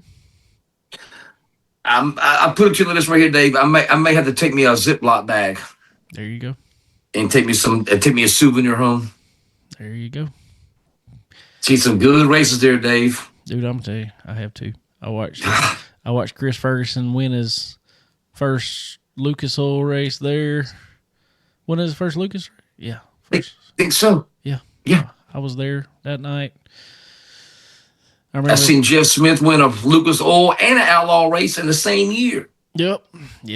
He did. Willie won Outlaws. Yep. The Tower Gate. Yeah, whatever. Yeah. Dawn's first big race was at Fayetteville. Yep, for sure. A lot of memories there, bud. A lot of memories. And that place been there for a long time. Long time. So, I hate it. What are you hearing? What? It's been all over. It's going. It's not going. It's going. What is going on? I think it's gone. I think it's gone. Basically, what they said, and what the latest write up was yes, the track was for sale. It was doing these tests and all. All these crews are going out there testing all the dirt. Apparently, it's going to be, if everything passes, then it will be in this industrial park type deal. Apparently, or that's what they're trying to sell it for. What I hear basically is gone. It's gone. The contract is up for the promoter, and they're not offering to renew. It is gone. So, stinks because, dude, I'm gonna tell you, and I'll tell you something that, and you touched on it earlier. I mean, it was every class, but dude, they had one of the biggest legend car fields I've ever seen around. Mm-hmm. That I remember, it used to be like 30 come up there, man. Dude, I 30. went there one night. And it was just a regular Saturday night. They had to split it up into two 30-car main events for the Legends. There were 60 Legend cars there one night. It was insane. So let me ask you, but with no more Rockfish and no more Fayetteville, where these guys are going to go, Dave? Rockfish gone too? Yeah. I didn't hear about that. Yeah, Rockfish. Matter of fact, Rockfish was announced it was gone before this Fayetteville fiasco. I didn't really follow Rockfish too much. I've never even been there. I never either. It's like another Millbridge, right? Well, and I think that's the problem, though, is everybody wanted what Millbridge had on that scale when you go to that size track. But you're not going to get what Millbridge has because you're not in NASCAR country. Exactly. That is the only all the sons because and grandsons and everything. Other than that, Millbridge and Tulsa, another one. Those don't run. Those cars do not run anywhere around here. Yep. Anywhere. Yep. So, I guess they're more prevalent in the Midwest, maybe somewhere. I know they run a lot of indoor stuff. But out here, there's nothing. If it weren't for Ashley and them over there, they wouldn't have brought. I mean, they were the ones that brought them there. Yeah, you're right. You're right. So, well, yeah, man. No more Rockfish, no more Fayetteville. So I don't know where legend cars are going to go now, man. Breaks my heart, bro. They gonna turn to asphalt and come run at Dillon and Florence because Dillon got the asphalt nationals for next year for the Legend Car Series. Oh, it got moved from Southern up there? Got moved from Las Vegas to there. Okay, wait a minute. That was the big $25,000 to win race at Southern. Okay, that's what that's running January, right? I think so. Yeah, January. So so Southern still has that race, but the one that Las Vegas. I haven't heard anything about that race this year. Oh, really? Yeah, that may have been a one and done. I don't know. It may be back. I hope it's back. But yeah, they did not. They had a good car count and turnout for it. They had a couple of guys from California, Dave. Yeah, that was a good turnout. Fans did not turn out for it because it was cold. Cold. I watched it. It was cold. I mean, the high was like 23 degrees. And what that cloud in the sky, Dave. That is a cold day. Ooh. Ain't got nothing. All that's just cold air coming straight down, bro. I'm telling you. Yeah. So, I don't know. I have not heard anything about that. I hadn't seen it. I need to look on my Ultra Broadcasting a little more and check out the Southern National. All right. Well, keep me posted on that too, Dave. See what's going on. But we do have Do have some big races coming up around here, though. But anyway, we're at 2 hour marks. We got to wind this down. NASCAR, Talladega. Like I said, Chase Briscoe won. I don't know. It was another Talladega race. I'm not. It's the car, Dave. No, that's not the car. That's not the car. There is some car. The problem is now with super speedways isn't the car, it's the strategy. They figured out that it didn't matter necessarily where you were on the track, just as long as you could save enough fuel while you were out there in a certain run throughout the day. If you can save enough fuel, then you can spend the least amount of time in the pits. That is where all the racing is done on super speedways now, is in the pits. Whoever can spend the least amount of time on pit road, they come out in the lead. They almost win. I'm just not a fan of it anymore. Not a fan of that. I liked super speedway racing back when it was hard racing, when it was wide open for 500 miles. That was great. This now is not hard racing. And it's like somebody said the other day, I can't remember who it was. Might have been Denny Hamlin. He said, it's easy to tell when they're going 100%. He said, because when they're not going 100%, that's when they're 2 and 3 wide just riding around. Wow. He said, if you're going 100%, we're single file. That is crazy, isn't it? Yes. You figured it'd be the opposite. Yeah, exactly. But they say this car cannot get a run on anybody and pass. You got to have a whole line to be able to pass one car. Are they keeping the same? Are they keeping the same car as last year? For the most part, yeah. Oh, I'm getting a text message. My buddy Kyle Armstrong. Not Kyle. Not Armstrong. Yeah, you love Kyle, man. Kyle is freaking. I miss Kyle's podcast. He's got me some JD close to track record speed tonight. Oh, wow. Yeah. Tell Armstrong he needs to bring back the podcast. Tell him I said it.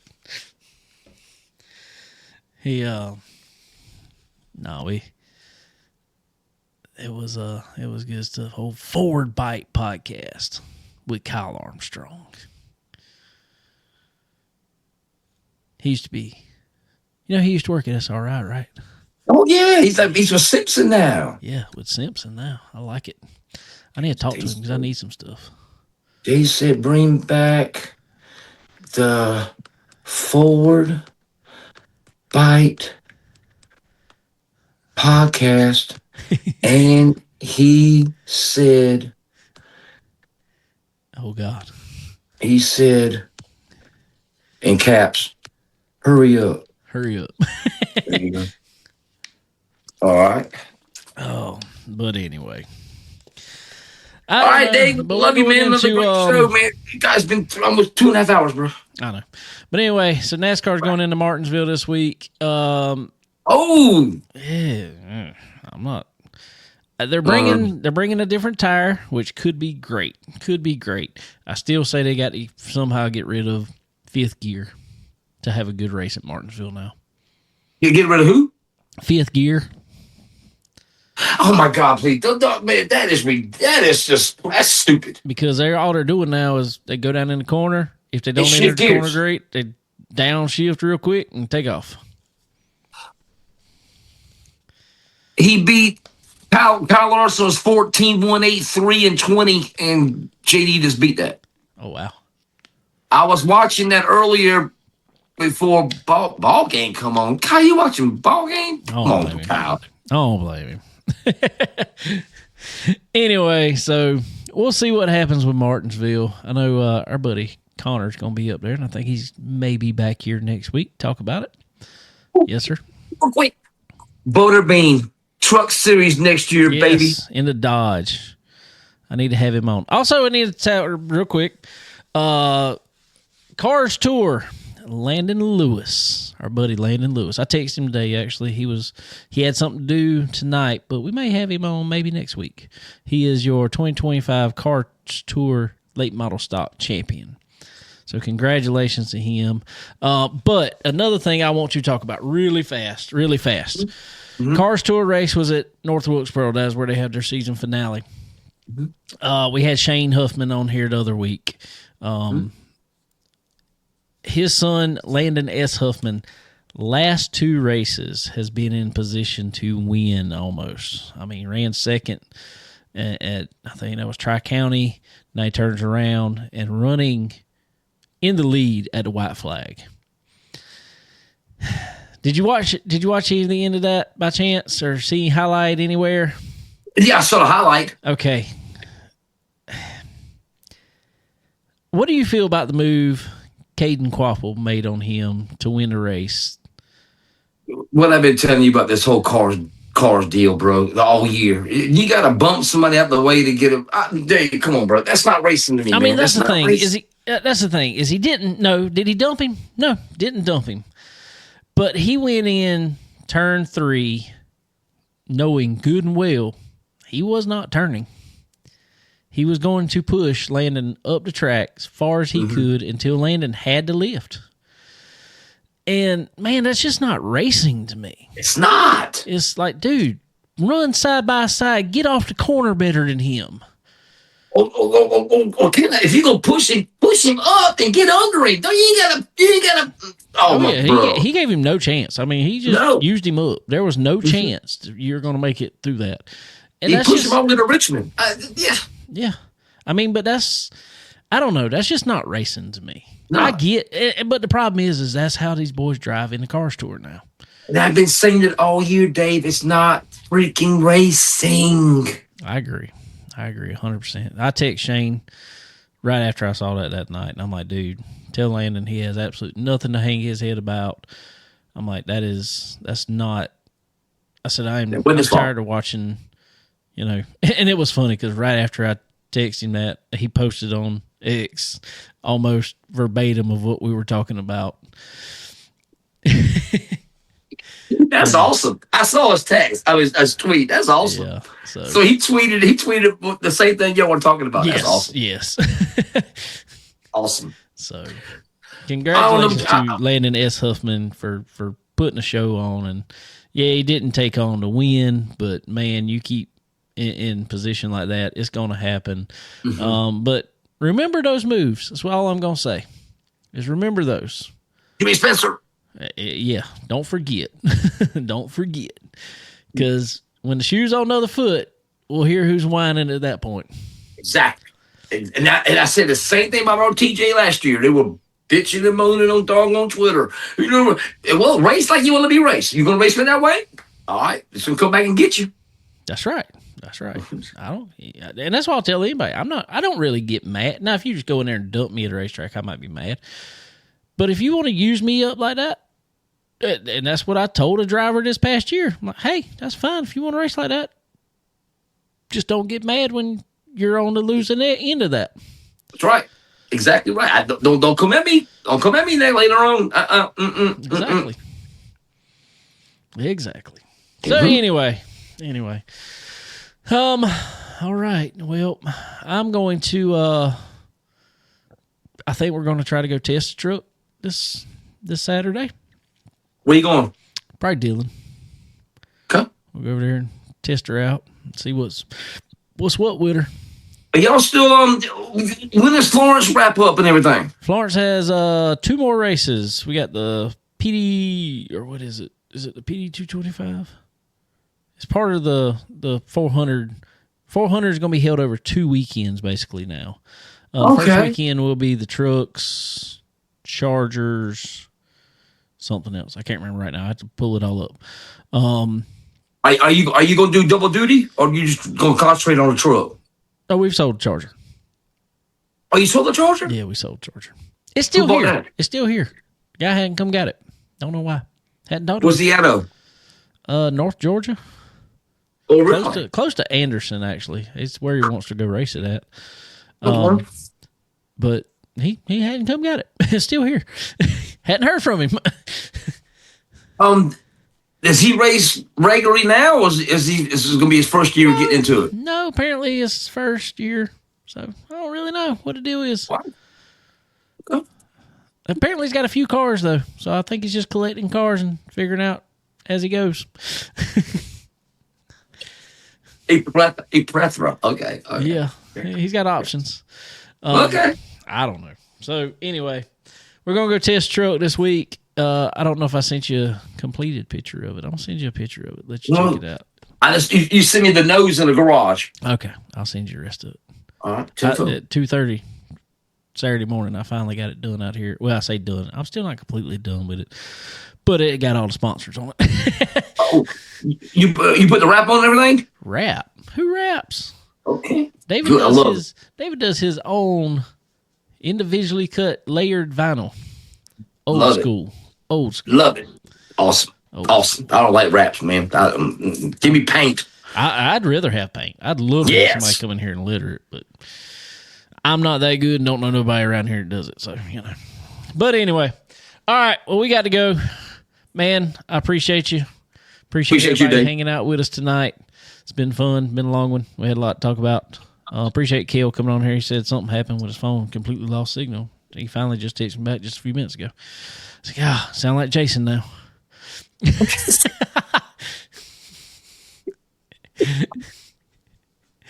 Wow. But anyway, well, 10-4, man. We'll have a good one, and we appreciate you. And we will, there you go.